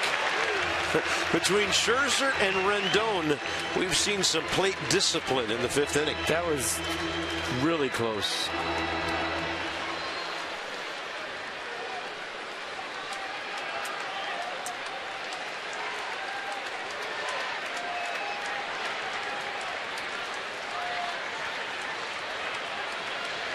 And a 2-2 just outside.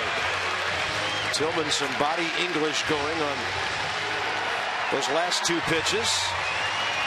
Nissan will track it. Last 2 very close. Pitch number 4, pitch number 5, right on the edge.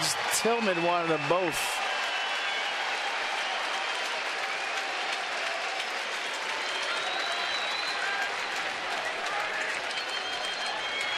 And Rendon pulls it way foul.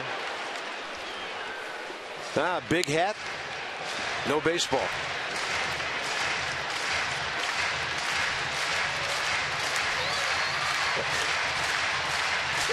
All right. I'm glad he's in a row all by himself. That's the guy who would have the seat in front of me.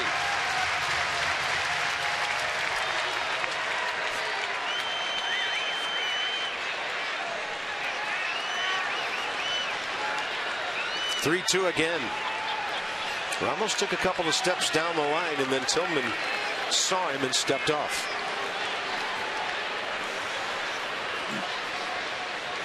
I don't think Wilson's going to steal home.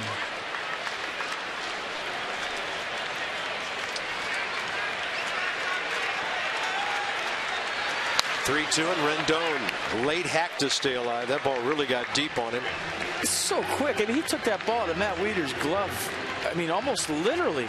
I'm thinking, okay, he took that pitch, and all of a sudden his bat came out of nowhere to foul it off.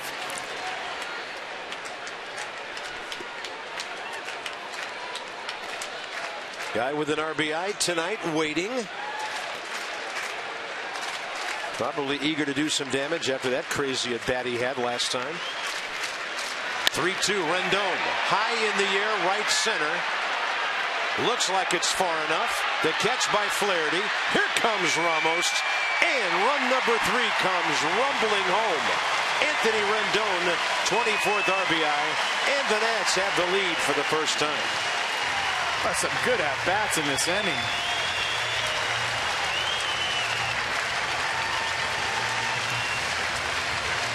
Michael Taylor single. Wilson Ramos with a double. Max Scherzer sticking his nose in there for an 8-pitch knock, and then Anthony Rendon doing the same 3-2 sac fly to give his ball club a 3-2 lead. Same seats, everybody.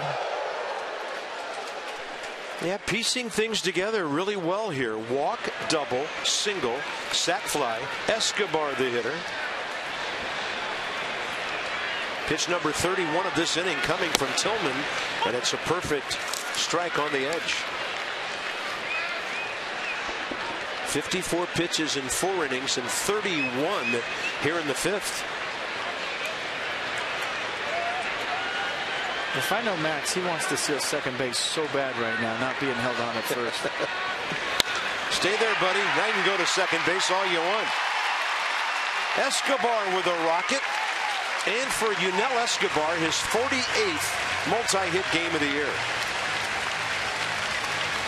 That gets it to you-know-who. Dave Wallace, the Orioles pitching coach, out. That's why Yunel was so frustrated his last at-bat. And we looked at the replay a couple of times, and you could have made the argument that it was fair. I think that Mark Ripperger got it right. But he expects to get a base hit every single time up all year, no matter what the count, no matter what the situation. And you can see why with the swing like that. Beautiful swing by Yunel Escobar. Line moving here in the bottom of the 5th for the Nats. Huge spot for Bryce Harper to bust this thing open, 5th inning. Walk in the 1st, ground ball in the 4th.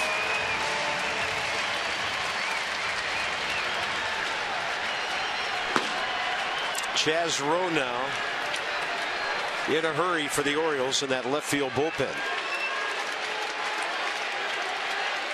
Harper against Tillman career 1 for 7.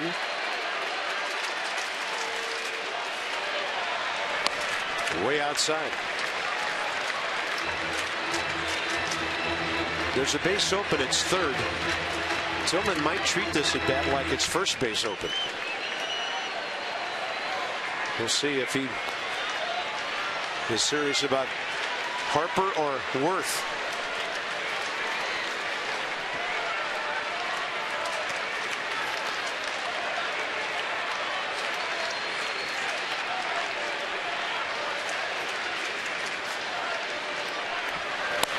Ball 2.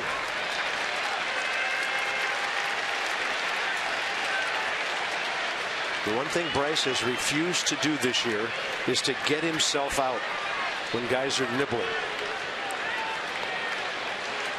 Scherzer at second. Escobar behind him.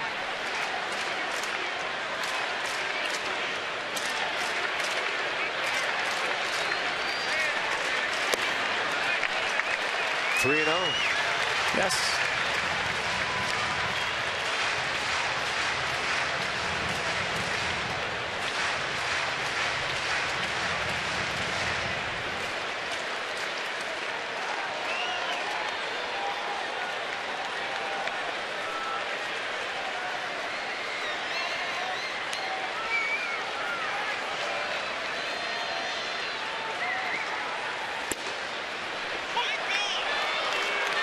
Top of the zone, outer half. 3-0 automatic strike, or was it in there? Close.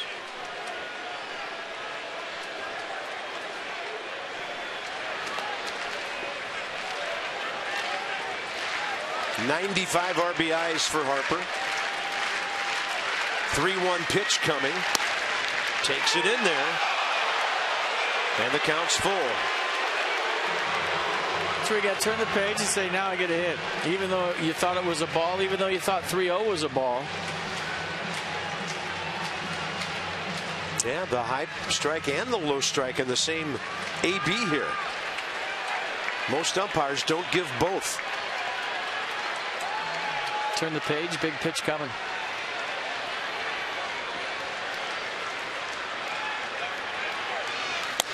On the corner. No swing, and Bryce Harper walks again. The bases are loaded. So he now has 120 walks to go with 121 strikeouts.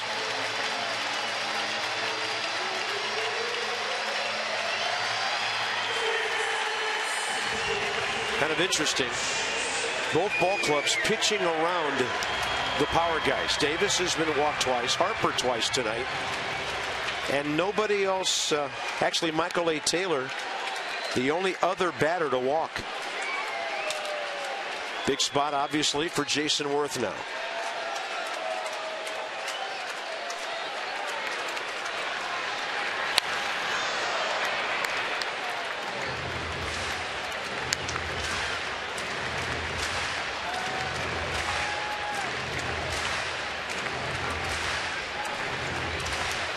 Scherzer, base hit. Escobar, base hit. Harper the walk.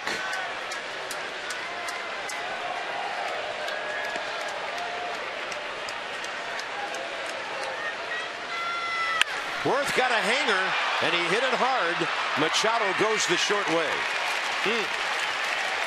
The Nats will get a couple on 3 hits, 2 walks, and they lead for the first time tonight.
Max Scherzer now has a lead. He's gone 0-2 on 8 of the last 15 batters he has faced. This one goes to the top of the 6th inning. And for the Achiever in you, PNC Bank, with our minor league report, have we had a teenager this year? 19-year-old catcher Jackson Reitz out of Norris, Nebraska High School. He hit .274 in the Gulf Coast League last year after being signed 43 ball games, and he's done some good things at the short league Auburn Doubledays stop in upstate New York. 3rd rounder last year, 8th ranked prospect in the entire organization. Jackson Reitz.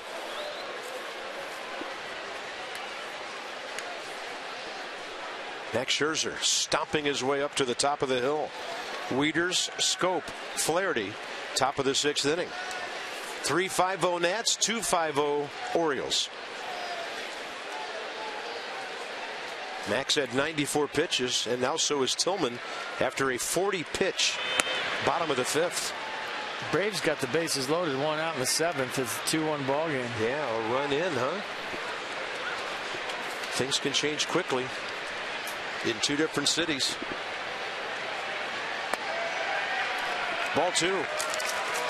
Max on his feet a long time with that trip around the bases just now. Braves now ahead 3-2, we're told. So a touch 85 to get a strike.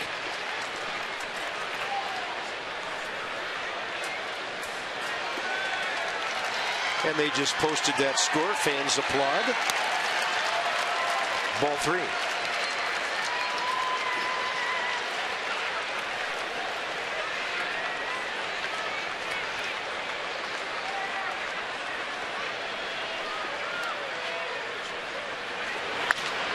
Out of play, left side. Long way to go in this one, long way to go in that one. Yep. A long way to go before the last game of the season's over, too.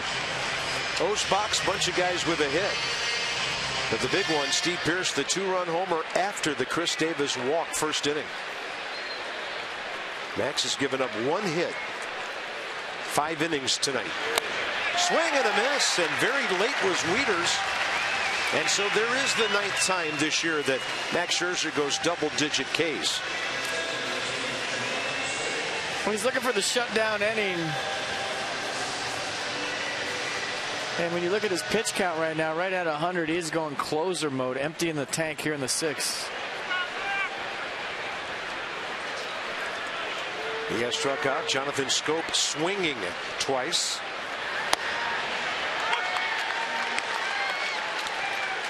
I think that at-bat has to fire him up a little bit, doesn't it? I mean, besides having the lead 3-2, yeah. I mean, that at-bat, you talk to pitchers, when they have good ABs, it gives them some energy. This ball will be out of play. So Max goes double digits for the first time since his September 2nd start at St. Louis when he struck out 10. That was in 6 innings.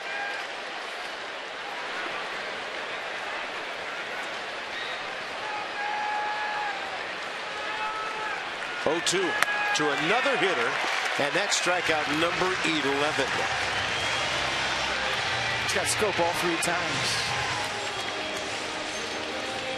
A little cut to this 96. Watch the action at the end. A 3-pitch see ya, and it just kind of runs away from Scope at the very end. An elevated. Oh, it looked like a 2-seamer, but had some rise to it. Nonetheless, got the job done. Closer mode. Yeah, first look there on the Mercedes-Benz pitch track. Here's Ryan Flaherty. First pitch swinging, and that can be a gift at this stage of a ball game. Ian Desmond and Max Scherzer, after running the bases, getting that hit, finally gets a 1-2-3 inning.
this is kind of like an old-fashioned pitcher's duel.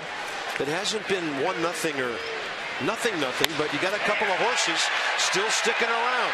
Clint Robinson gets that one to the wall, and it's caught right at the top of the padding by Ryan Flaherty, who, as FP mentioned earlier tonight, has played very little right field in his career. None this year. No games this year in right field for Ryan Flaherty.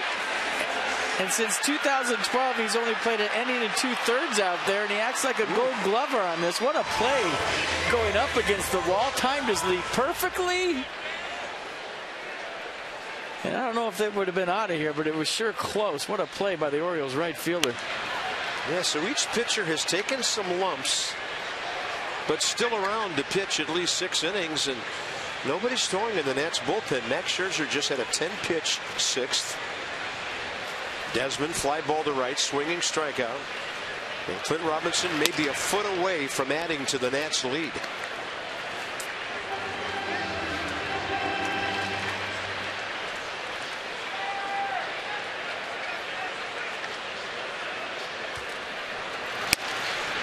Desmond couldn't stop. 1-2. So the Braves got 3 in the 7th and lead 3-2.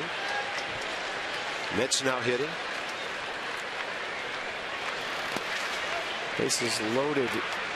Double by Freddie Freeman on an 0-2 pitch. He can hit. Can hit.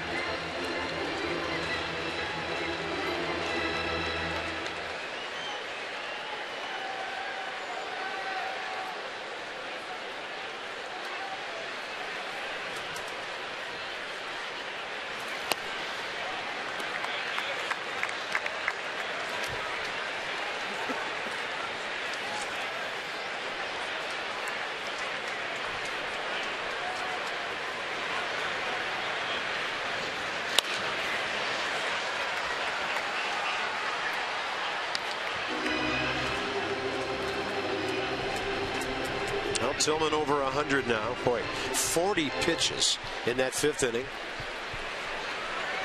against 8 batters. And now Desmond making it tough for him to make his way through the 6th. So the Nats box, a run on 2 hits in the 1st, Rendon double, Escobar single, 2 runs on 3 hits in the 5th.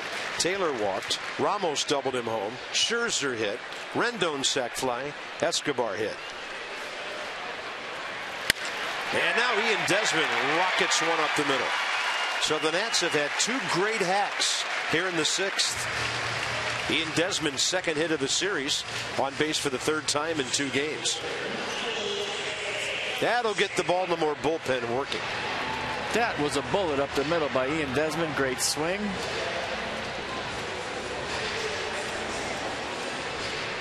Watch him square this fastball up. Just runs back just enough. Belt high. Look out, Chris Tillman coming right back at you. Hits the mound, bounces into center. Good at bat.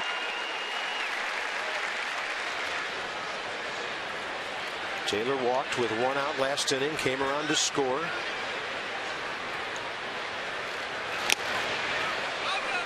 So we got to find a way to get the Pope to the ballpark tomorrow, because if he can make there be no traffic in DC, he can help the Nats get into the playoffs. Right? Is 2 miracles asking for too much? Gotta believe. Gotta believe.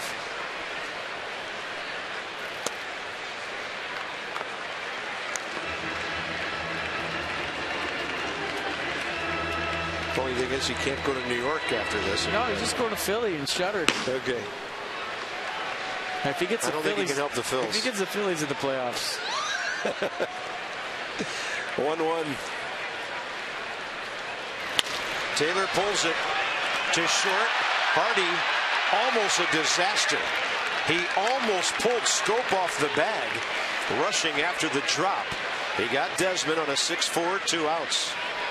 That's a guy who's only made 3 errors all year. Might be worth a sneak peek by Matt Williams to check and see. I don't think they're going to look. He just gave the safe sign to home plate umpire Mark Ripperger. Well, this ball jumps up and bites J.J. Hardy a lot like that double play ball last night jumped up and bit Jonathan Scope. It looks like, for whatever reason, this infield playing a little bit more firm than it's played all season. You haven't seen those hops. All right. Michael A. Taylor, do they turn him loose with 2 outs? Last time we thought they might with 1 out.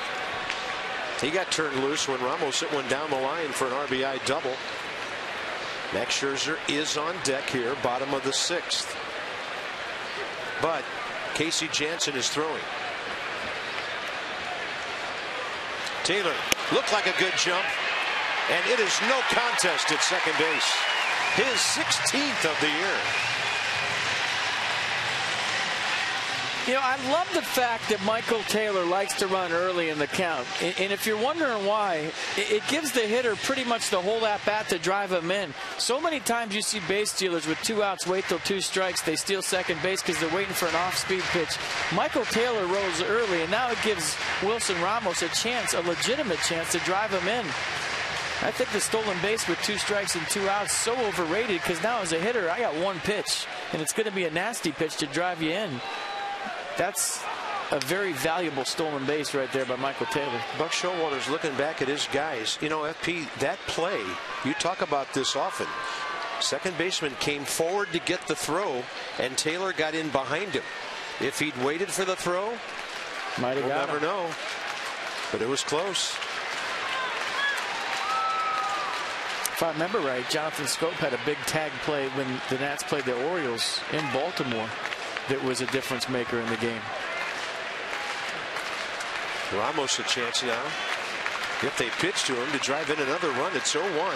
Pitcher on deck. Although if he would pitch around Ramos, the Nats could pinch hit. Even though it appears now, at least for the moment, the plan is to have Scherzer pitch the 7th. Casey Janssen certainly ready.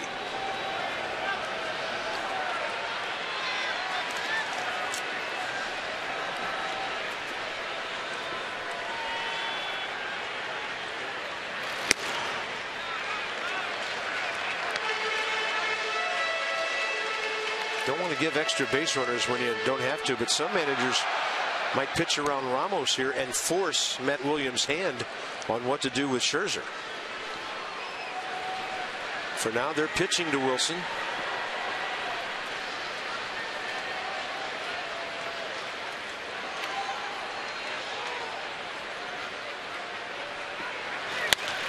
And Ramos will stroke one out to right. Flaherty on the run, and he'll make that catch. He had a busy inning in right field.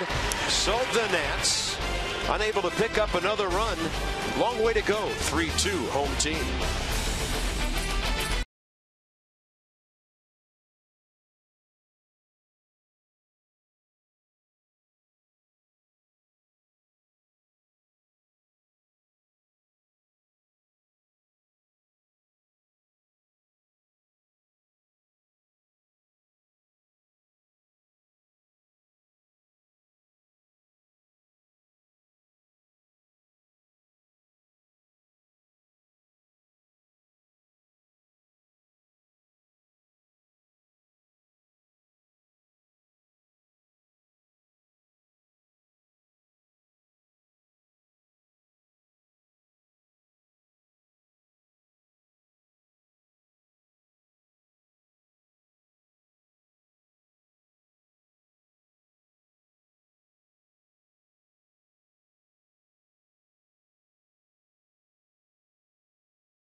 Scenario tomorrow, it'll be Tanner Roark against rookie Tyler Wilson. There is no Nats extra pregame tomorrow, so we will join you straight up at 4 o'clock, FP and I, from the booth here, and then first pitch at 4:05. Check out all the details if you want to come to the ball game tomorrow at Nationals.com, or call the office 202-675-NATS for tickets. So here's Max Scherzer, 104.72. The pitches, the strikes. He's gone 6 for the 15th, actually for the 29th time this year. Tillman just went 6 for the 15th time. And Max throws a strike to J.J. Hardy, the number 8 hitter.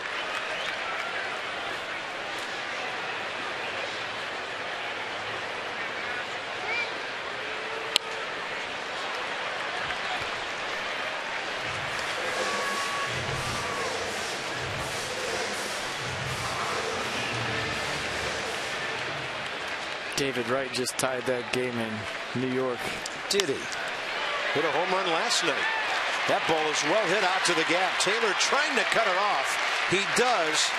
Makes a really good throw, but it was so deep Hardy gets into second base.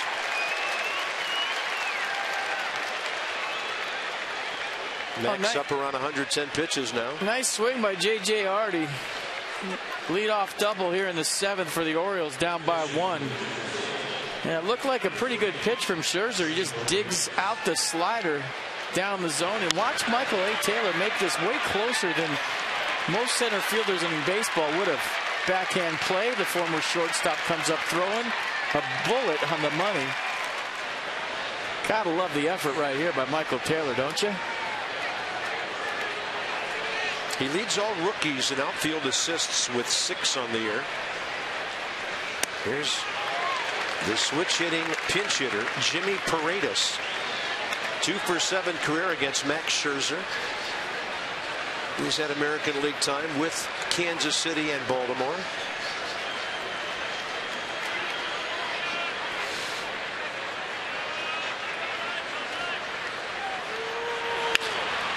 Max jammed him and gets an inside out foul ball to the left side. Yeah, he wanted that pitch outside. He threw it inside.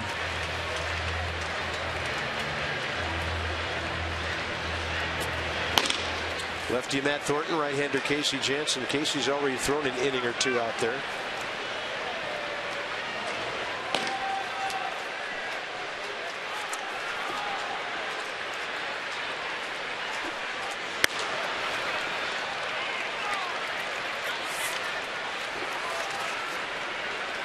Pitching for the strikeout. He doesn't want Paredes to advance the runner, obviously, especially at 1-2.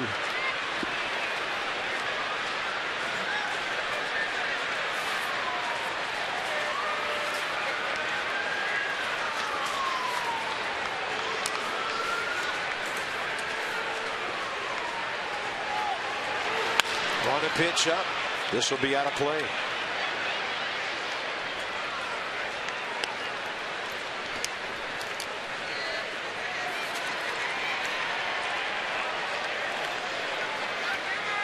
Pitch count started the inning at 104.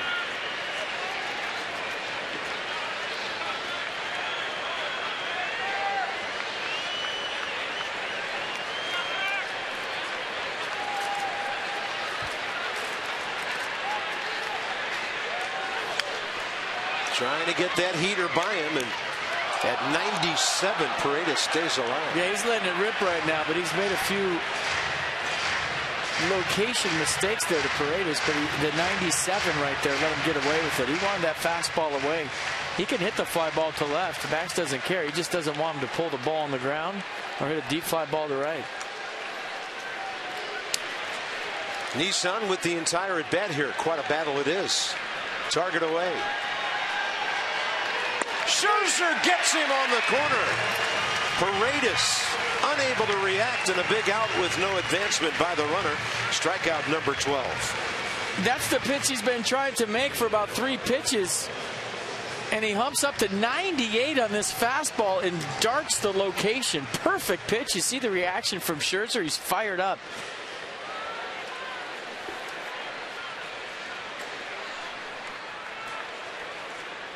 Now Gerardo Parra 1 for 3 on the night. I was just thinking, if Matt goes to the mound, does he get another dose of "I want this"? 1 out, 7th inning. Escobar even with a bag at third. Parra can run. He's late for 97. Watch Max. Just after the pitch, watch Max. I mean, just focus in on Max Scherzer right now. He's got the steel and sheep thing backing up on the mound, and he is some kind of fired up. He gets me fired up. Ball cap soaked, undershirt soaked.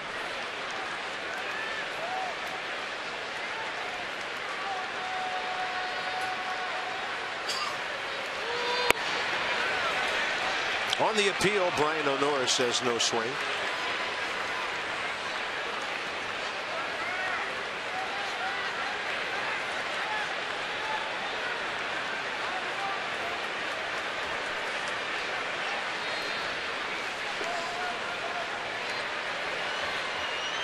Got something barking. I think it's his right shoulder. Yeah, something about that swing last time up when he got the base hit, it appeared. Slow getting back in.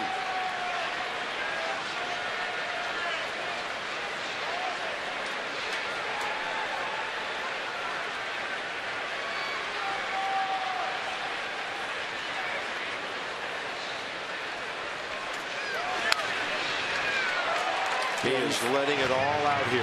Hey, it's that time of year. Late September, you're 4.5 back in the wild card race. 2 words for everybody, and more Advil. There's a lot of guys right now that are just pounding the Advil this time of year, but Parra, I don't know if he'd keep going. He is trying to gut it out here for his skipper. And this is interesting because the Orioles do not have another left-handed bat except for their third catcher, Steve Clevenger. They've already used switch hitter Jimmy Paredes in this inning. So if Parra comes out, he'd have to be replaced by somebody like Nolan Reimold.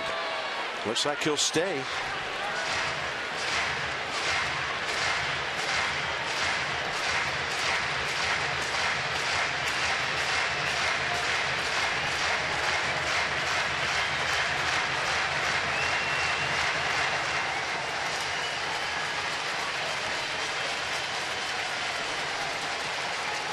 Having a hard time saying goodbye.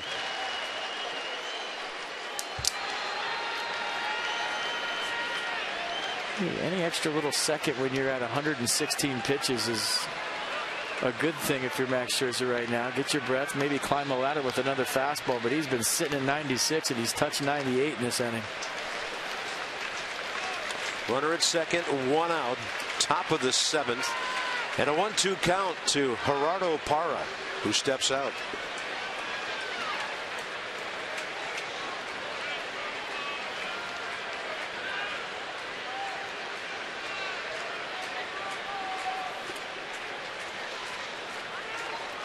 And he started waiting. He gets time from Mark Ripperger.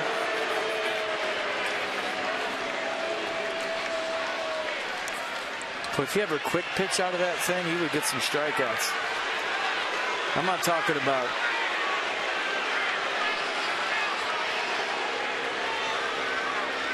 the quick pitch that's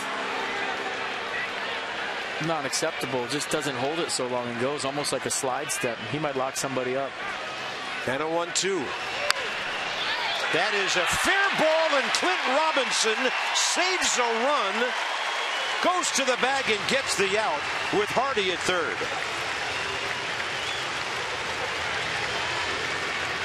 One of Clint Robinson's best plays of the year. I mean, he just kept his team ahead by 1. That would have been runner on third maybe with 1 out. This had triple written all over it. A bullet down the line. He dives. Who knows where that ball's going to go wrestle down the corner. It looked like Bryce was shaded Parra to right center. So that may have been a triple because Parra can run it. Look at Scherzer. Fired up, and now he's got the crowd behind him. Everybody on their feet here at Nats Park trying to will Max Scherzer through this 7th inning.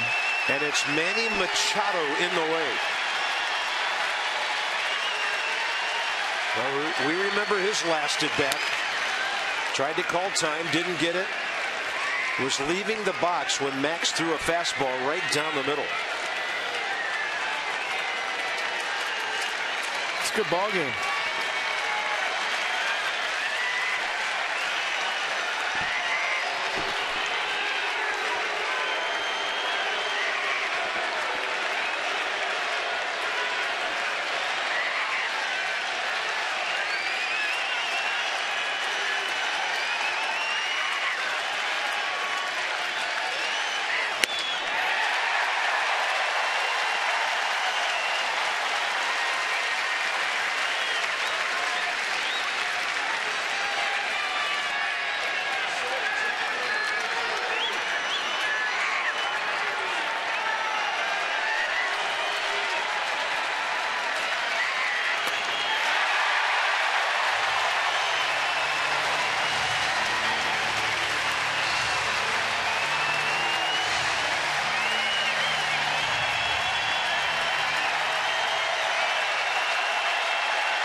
A little bit up and away on 1-2. Runner at third base, 2 outs, 1-run game, 7th inning.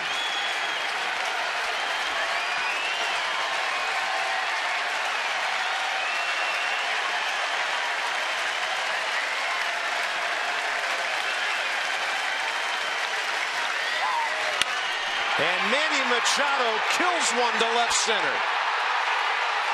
Unbelievable. Taking his time getting to first, and the Orioles are on top, 4-3.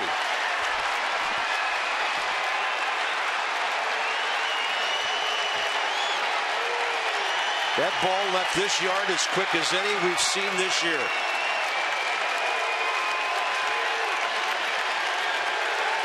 The 30th home run of the year for Manny Machado was a huge one. And Max Scherzer gave it everything he had. No need to hang your head. He left it all out there. Manny Machado just stepped up in a big way for the Orioles. Couple of home runs tonight. Pierce and Machado. O's by 1.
Comes back to get Max Scherzer twice tonight.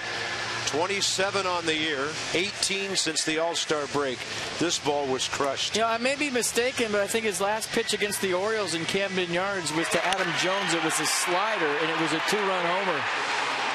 His last pitch here tonight against the Orioles, the second time facing him, was a bullet right down the middle and went out faster than it came in. Manny Machado turned that ball around and gave his ball club a 1-run lead. Game summary brought to you by Mercedes-Benz of Arlington, Mercedes-Benz of Alexandria.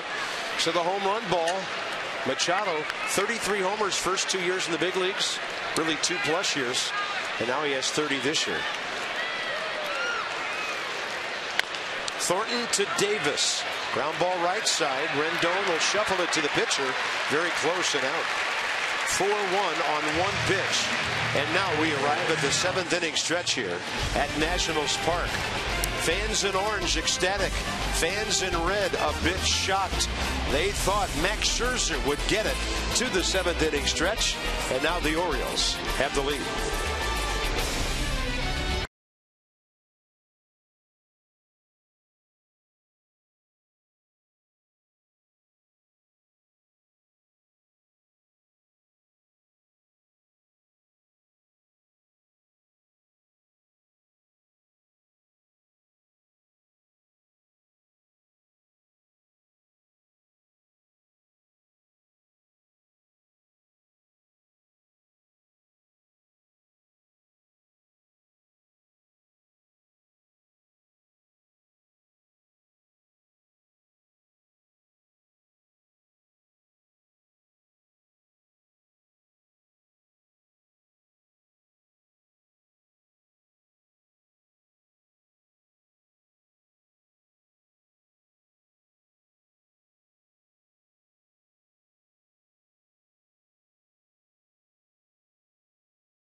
Telecast is presented by authority of the Washington Nationals and may not be reproduced or retransmitted in any form. And the accounts and descriptions of this game may not be disseminated without the expressed written consent of the Washington Nationals. Max Scherzer, Wilson Ramos, the battery working together no more tonight. They did for 122 pitches. I mean, he had to love what you saw from Scherzer there. And I mean, that was a 98-mile-an-hour fastball. He threw it right where he wanted to. Sometimes, I said it earlier in the game, good hitters beat good pitches. Rookie Michael Givens, second rounder 6 years ago, been around for a while. He was a position player for 3 years.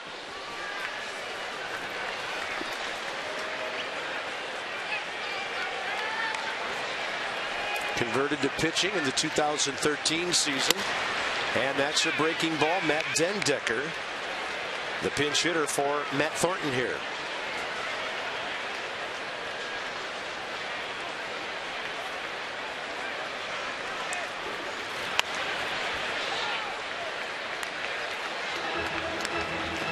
Well, the only good thing about the scenario that just unfolded, the Nats have 3 innings with the bats to do something about a 1-run deficit.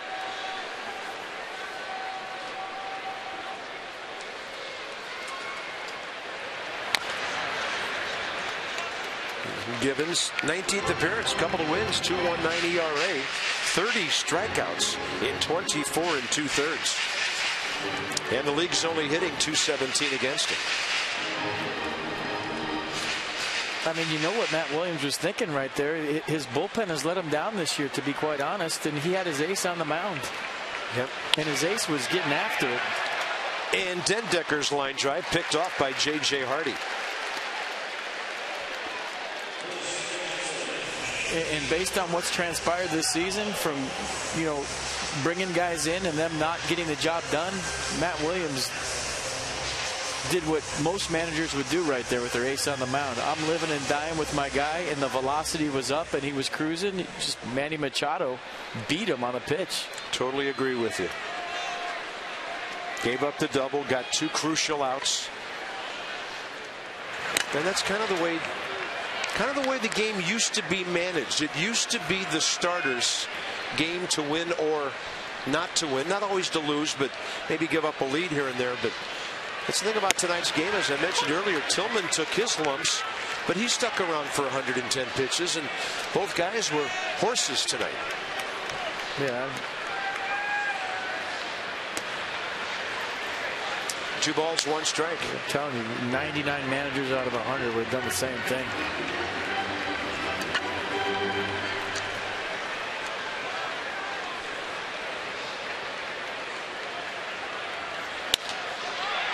And Rendon with a fly ball to center.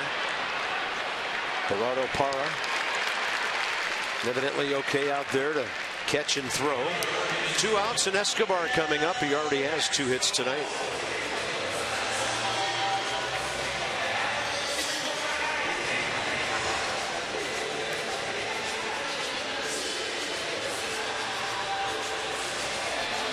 A big at bat right here, trying to jump aboard for Bryce Harper, and I don't see any lefties up in the Orioles bullpen, so this turns out to be a big at bat with 2 outs and nobody on. Bottom of the 8th in New York. Braves Mets still 3-3. 94.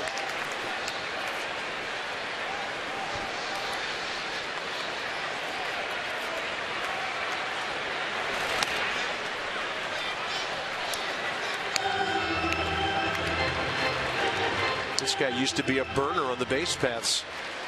A lot of stolen bases early in his career.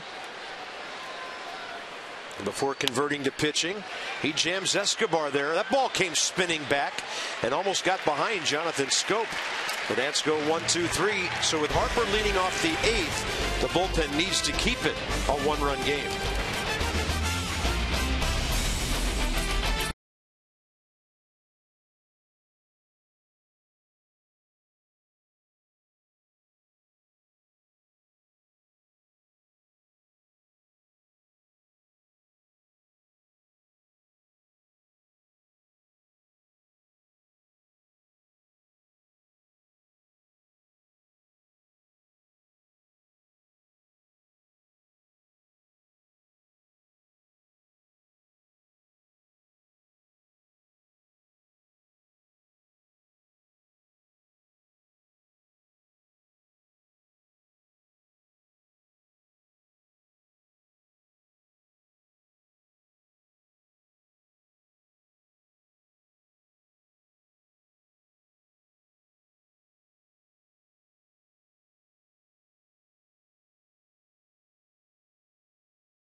There, Orioles led early. Nats got a couple in the 5th, and the Machado dramatic home run. 7th inning, long way to go in this one. It's the bullpens versus each other right now. And Max Scherzer, what a battle. That pitch count way up there, and he ended up into the 120 range. I mean, he fought and he battled and he pitched well tonight, and it's just been a good baseball game. And you talk about, you know, Manny Machado coming up clutch. You still got some time to get back in this ball game, but you know what just happened right there, and that at bat is what baseball's all about. A guy challenge you with his best bolt against your best bolt, and sometimes you win those and sometimes you don't. But you had to love the whole challenge factor right there, and 2 great players going at each other mano a mano. Casey Jansen for the 8th, and a strike to Steve Pearce. Jansen, a scoreless 8th. Struck out Pearce looking last night. This ball high in the air, right field corner, and fading out of play. So Jansen had a 1-2-3 8th inning last night against Pearce, Scope, and Joseph. Tonight it's Pearce, Wieters, and Scope.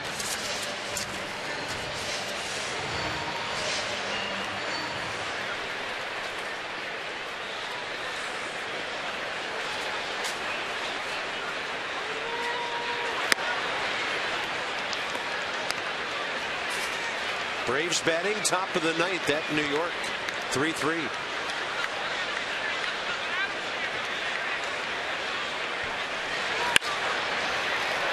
Off-speed pitch hanging up, and Pierce way out ahead of it. And he has 2 extra base hits tonight. The first inning 2-run homer, now a leadoff double in the 8th.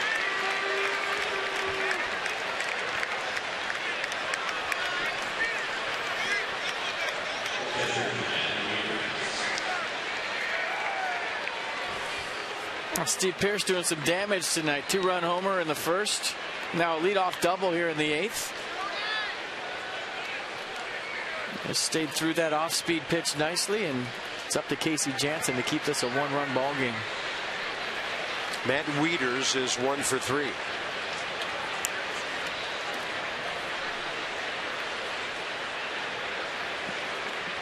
And you know what the Orioles are thinking here. I mean, Wieters has some pop. They want to move that runner and make sure Bryce Harper can't tie the game in the bottom of this inning.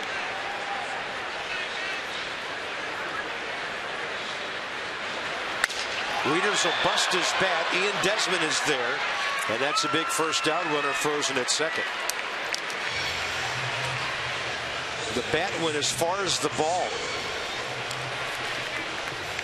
The 2015 10-year anniversary season concludes with buy one, get one ticket offer for fans who attend a Nationals inaugural season game in 2005. So if you went to a game in 2005, you must present a photo of yourself at that ball game, the inaugural season, or a photo or a hard copy of a 2005 inaugural season ticket at Nats Park. Well, you get the deal. If you were there in 2005, you get a ticket for it. Yeah. 10-year-old tickets, 10-year-old photos. That promo written by Tolstoy. Was he known for verbiage? Yeah. Have you read War and Peace? I've read War. Never made it through the rest of it.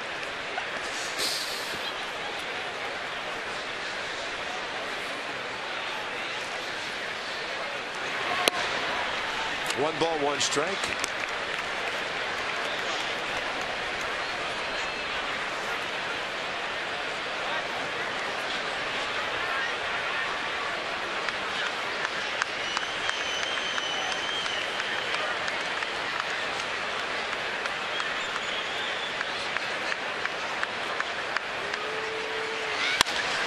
This one in front of the runner, so nowhere for Pierce to go.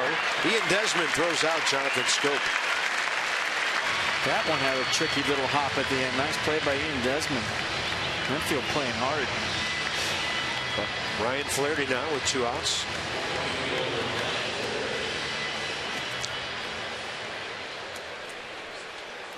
A single in 3 trips. 0 for 4 career against Casey Janssen.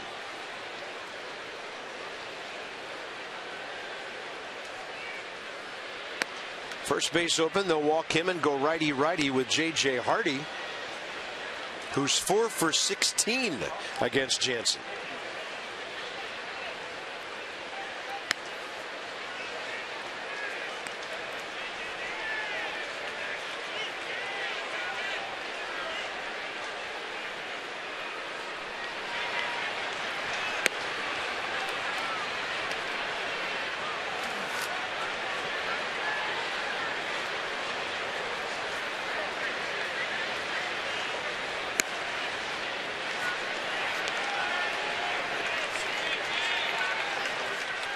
Byron Kerr is in the ballpark tonight with Ray Knight. It's the Nats Extra postgame show. Right after the game, presented by Who But?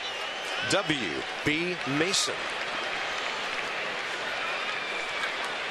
J.J. Hardy, the double that got them going the last inning.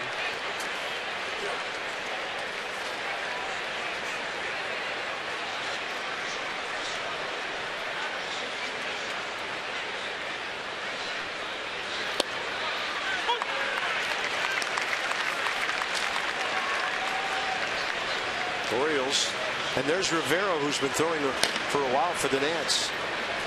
O's just now getting a right-hander up in their bullpen. Oliver Drake.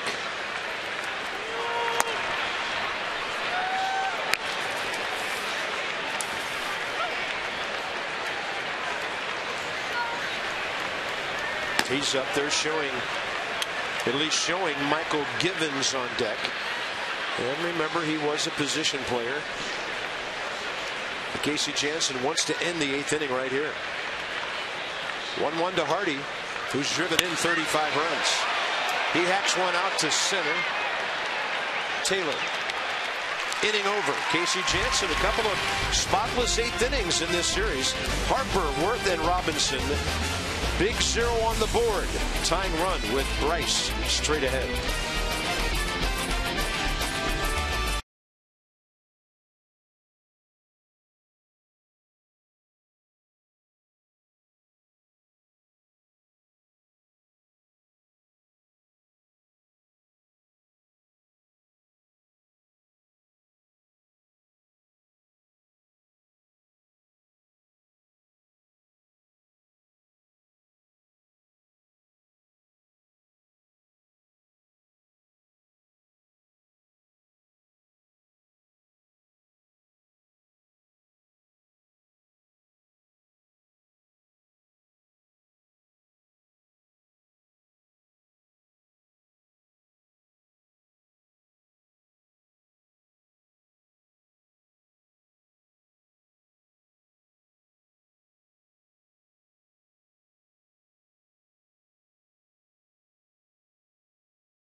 Finale of the series tomorrow.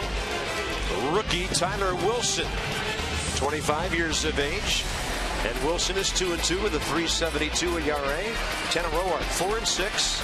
His ERA stands at 4.73, but at home he's 12-7. We'll get you going at 4 o'clock. No Nats Extra pregame tomorrow.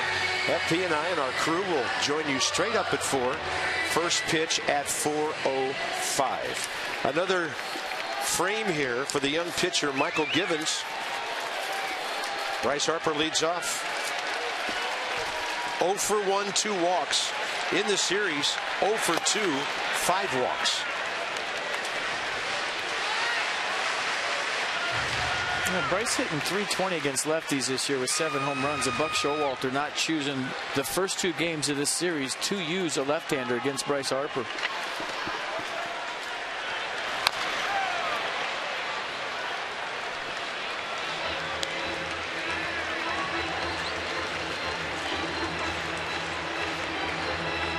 Approaching Kenny Singleton now. Bryce has 1 fewer walk than his strikeout total for the year now.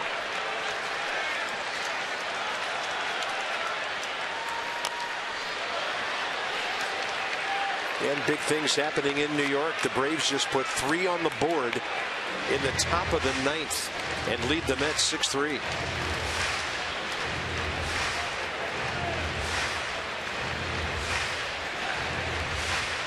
Freddie Freeman has hit his 17th home run of the year. Yeah, Bryce Harper's got to be thinking about hitting one of the seats here. I mean, if he bunts, he's only stole 6 bases on the year. He'd have to steal second base early in the count to make it a good play. And with a fastball upstairs, Givens strikes him out.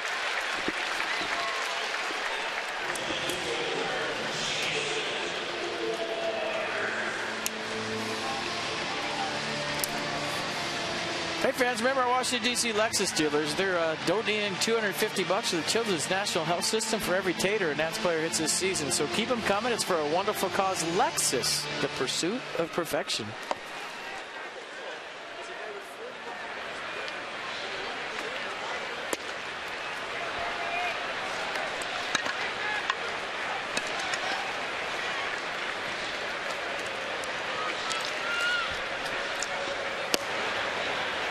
Strike call.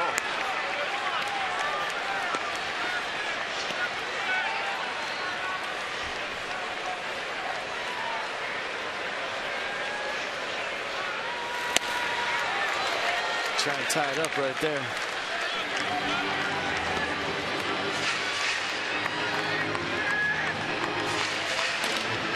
Eric Davis closest to you, Jonathan Papelbon, if the Nats tie or take the lead.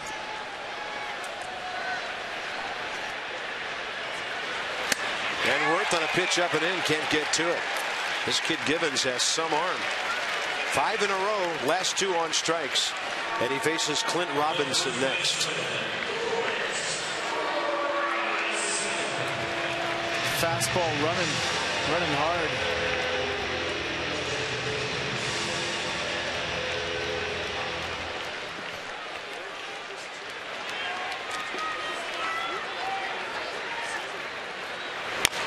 Robinson a chopper, and this one's going right to the 9th inning. 6 outs. Getting his first taste of the battle of the Beltways, Michael Givens. 4-3 O's.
Ball on Masson, brought to you by Land Rover, above and beyond. By visitannapolis.org. Find the Chesapeake experience at visitannapolis.org. And by Verizon Fios. Leave slow internet behind. Get Fios. 4-3 Orioles, top of the 9th inning. Jonathan Papelbon in to keep it that way. And Tyler Moore will take over at first base here. So that, you would think, is a double switch. He'll bat 9th, pitcher spot. Robinson spot just retired. Papelbon to get 3 outs. A fastball, slider split. 57th appearance for Jonathan Papelbon this year. ERA at a sparkling 1.93. An opponent's hitting .226 righties, just 183 against the Nats closer. Steve Clevenger, the left-handed hitting catcher, faces Papelbon for the first time.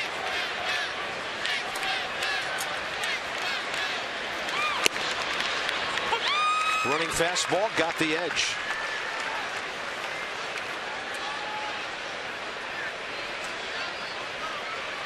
Bottom of the 9th now in New York. The Mets down by 3.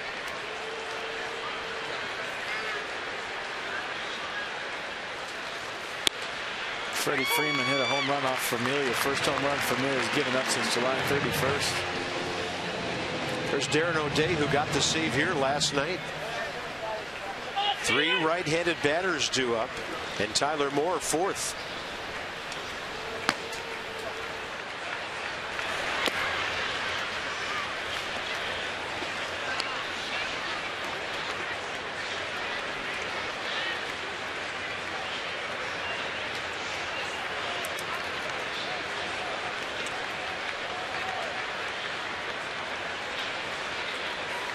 One-two pitch. Clevenger reaching.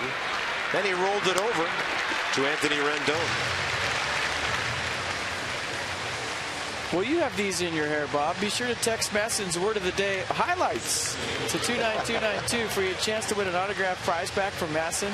Brought to you by Hair Cuttery. Mine are natural. Home with a smile back guarantee, no small print, just big smiles. Highlights. Well, I had no idea what was coming until I looked up and saw that graph. You ran right into it. I thought you were going to say headphones. No, highlights. They've been in my hair for 40-some years. Yeah, blonde tips, I can tell. Parra 1 for 4 tonight. And against Jonathan Papelbon, 1 for 7 career. First pitch outside.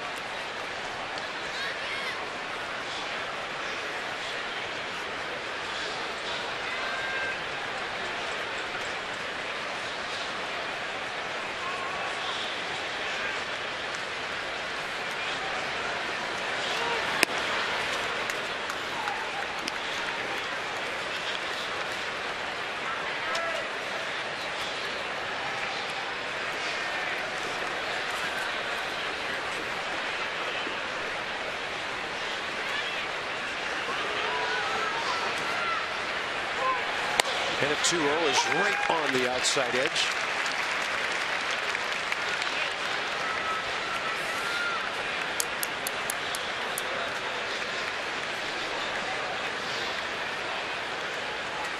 That could be the bucket of filth, being guarded heavily at this moment, and we would love to see it tonight. 2-1 pitch.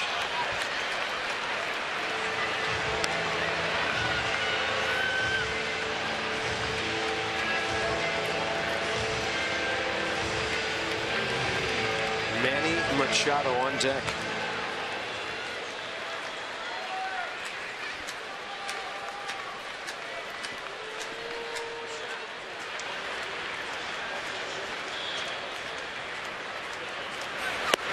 Off speed, swing and a miss. 2 down with Machado coming on. Well, last time up, the game changer for Manny Machado. His 30th home run of the year. Max Scherzer, 98-mile-an-hour fastball, emptying out the tank. And it looked like it was middle away. And Machado reached out there and pulled it into the red seats.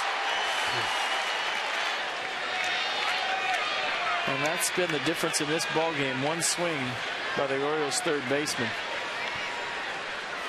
Yeah, he didn't call time. And then Jonathan Papelbon puts one right up about the bill of his helmet. Well, I don't know if that was a purpose pitch or not. You'd have to ask Jonathan Papelbon, but on the replay we showed you, Manny Machado stood there for a second and watched his home run. Oh, it took him a long time to get to first base.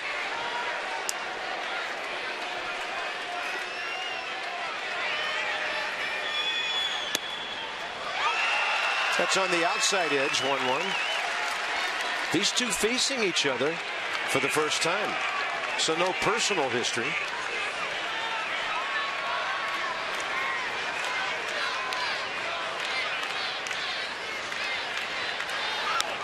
And that got him. And Papelbon has been ejected.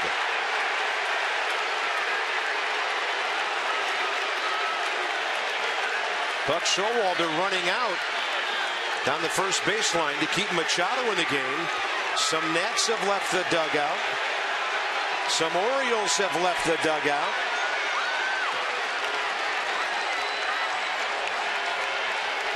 And Jonathan Papelbon hits Machado with 2 outs, and he's been tossed.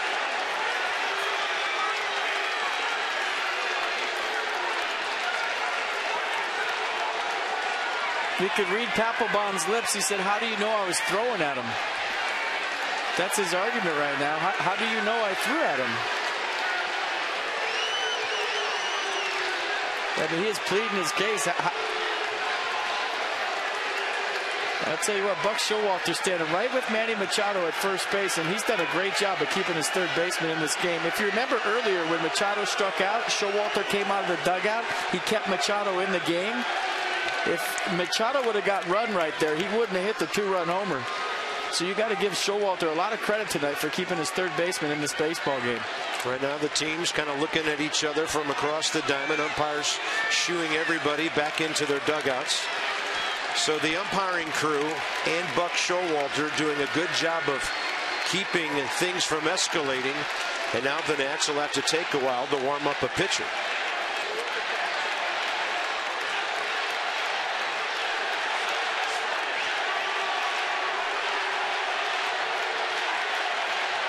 Well, these kind of ball games, and at times this sort of thing happening, can fuel a rivalry even though you only play home and home once a year. Well, I can see Manny Machado's point, and I can see Jonathan Papelbon's point. If you look at it objectively, you hit a home run, you watched it, you got hit. If you're Jonathan Papelbon, maybe you hit him, maybe you didn't. But how would Mark Rippiger know?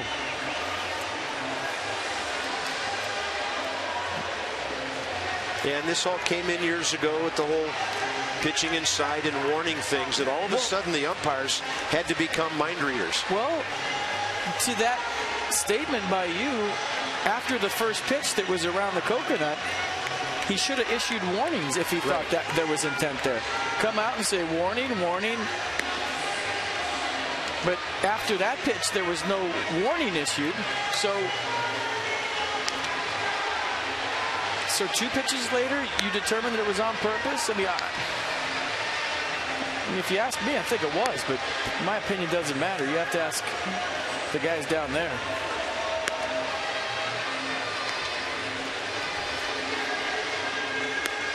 Buck Showalter still with Manny Machado. So the first pitch up and in, second pitch a slider down the way, the third pitch a fastball right around his left shoulder. Machado not happy. You can read lips, you know what he said. And Rippiger threw Papelbon out immediately, and Papelbon saying, how do you know, if you can get a shot of Papelbon talking to Rippiger, you could see him, how do you know I threw at him? That's exactly what he was saying.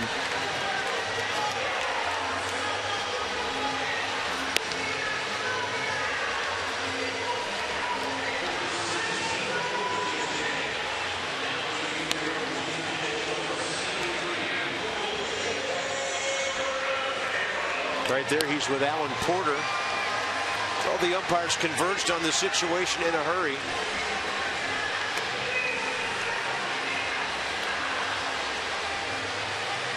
Man, what a night for Manny Machado. Upset that he got called out on strikes when he tried to call time. His manager kept him in the game, as FP noted. Then he hits a dramatic home run. Then he gets buzzed and then hit in the 9th inning. And now Felipe Rivera will come in and pitch to Chris Davis. You know what you rarely see, if ever, in today's game is somebody charging the mound. When's the last time you saw somebody charge the mound after they got hit by the pitch? Yeah, it just doesn't happen in baseball anymore. Not that it's a good thing. It just doesn't happen.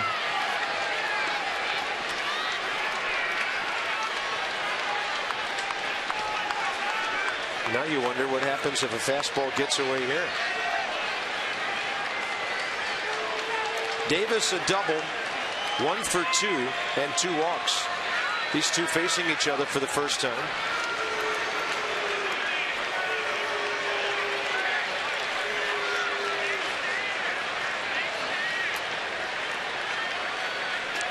The Orioles steal the least number of bases of any team in baseball, 38 in 151 games. Davis goes high in the air to left for Jason Worth. So Rivera comes in, does his job. Fireworks diffused. Desmond Taylor Ramos, bottom of the 9th.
Nationals need at least one run to move this game into extra innings. A little bit of drama there in the ninth between Jonathan Papelbon and Manny Machado. Byron Correa, Nats Extra postgame just around the corner. Now Machado hits the home run, very dramatic one, obviously, gives the Orioles the lead. Maybe paused a little bit to enjoy it, but I think that was a little bit of the battle with Max Scherzer. Then Papelbon hits him. What do you make of that? A little retaliation from the Nats, or just a pitch that got away from Papelbon? I got no way to know if it's retaliation of him standing there and watching the ball. I don't know. Somebody could certainly take a little bit of take it personally, but I got no problem with him drilling him. I just would like for it to be from the waist down. I don't like it up in this area here. So if it was, in fact, him throwing him at him to dust him, I'd like to see the ball down around his waist. If that's a purpose pitch, I don't like to see it up around the head, neck, shoulders. That's all. All right, we'll talk about it in postgame, but first, Nats got a rally. Bob and FP. All right, Byron, thank you. Thank you, Ray. Desmond, Taylor Ramos, right-handed batters. Papelbon has been ejected, but evidently you can sit and watch the game free on the bench. You're not supposed to, but nobody doing anything about it. I don't see any disguise. That looks like the Jonathan we all know. If you get ejected from a game, you see umpires actually stop the game and chase you out of the dugout into the tunnel at least. Ian Desmond against Darren O'Day, 0 for 3 career. O'Day got the save last night. Struck out Lobaton, popped up Tyler Moore, struck out Anthony Rendon. The sidewinder, breaking ball, strike one. It's a final in New York. Mets lost to the Braves for the second night in a row. The Nats would hate to pass up another opportunity to gain a game.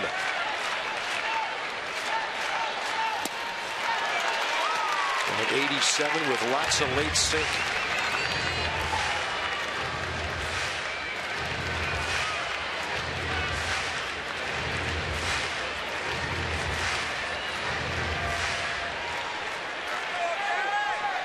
Desmond a base hit and 3 trips tonight.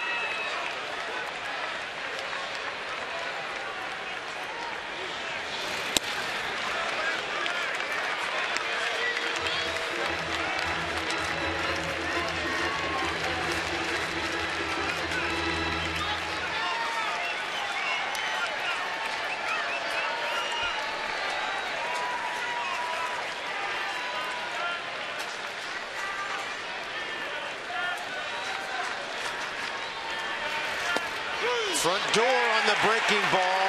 Desmond frozen. 1 out.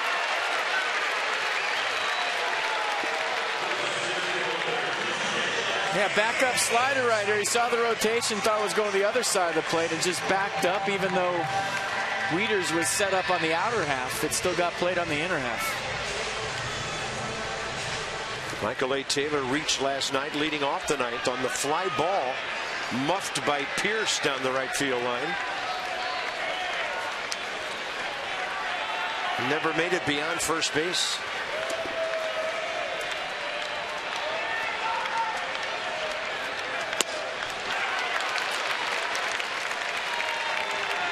So Michael 1 for 2 career against the right-hander.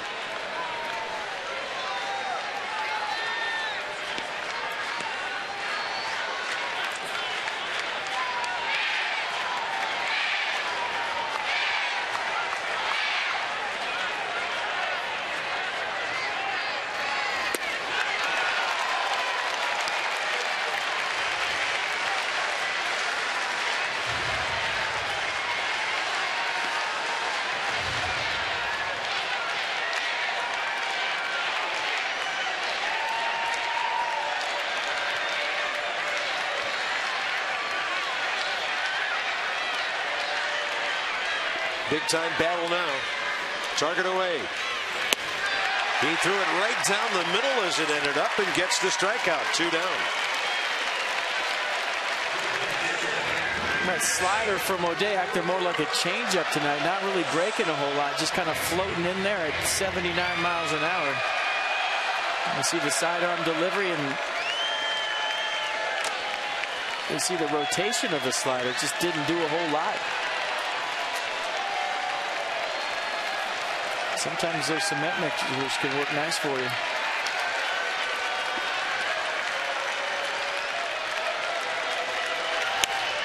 Ramos waiting for one, and he pops it up.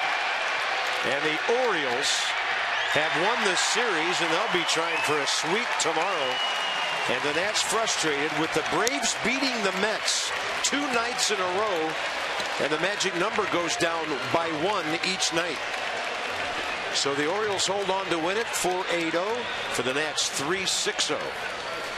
Max Scherzer will get a frustrating loss, and he's now 12-12 on the year. For FP and Dan, Bob Carpenter, the Orioles beat the Nats again 4-3, and they lead the season series 3-2. Tomorrow, no Nats Extra pregame. We'll join you at 4 for Game 3 of the series. This has been a presentation of Masson. Byron and Ray straight ahead from the booth. So long for just a while.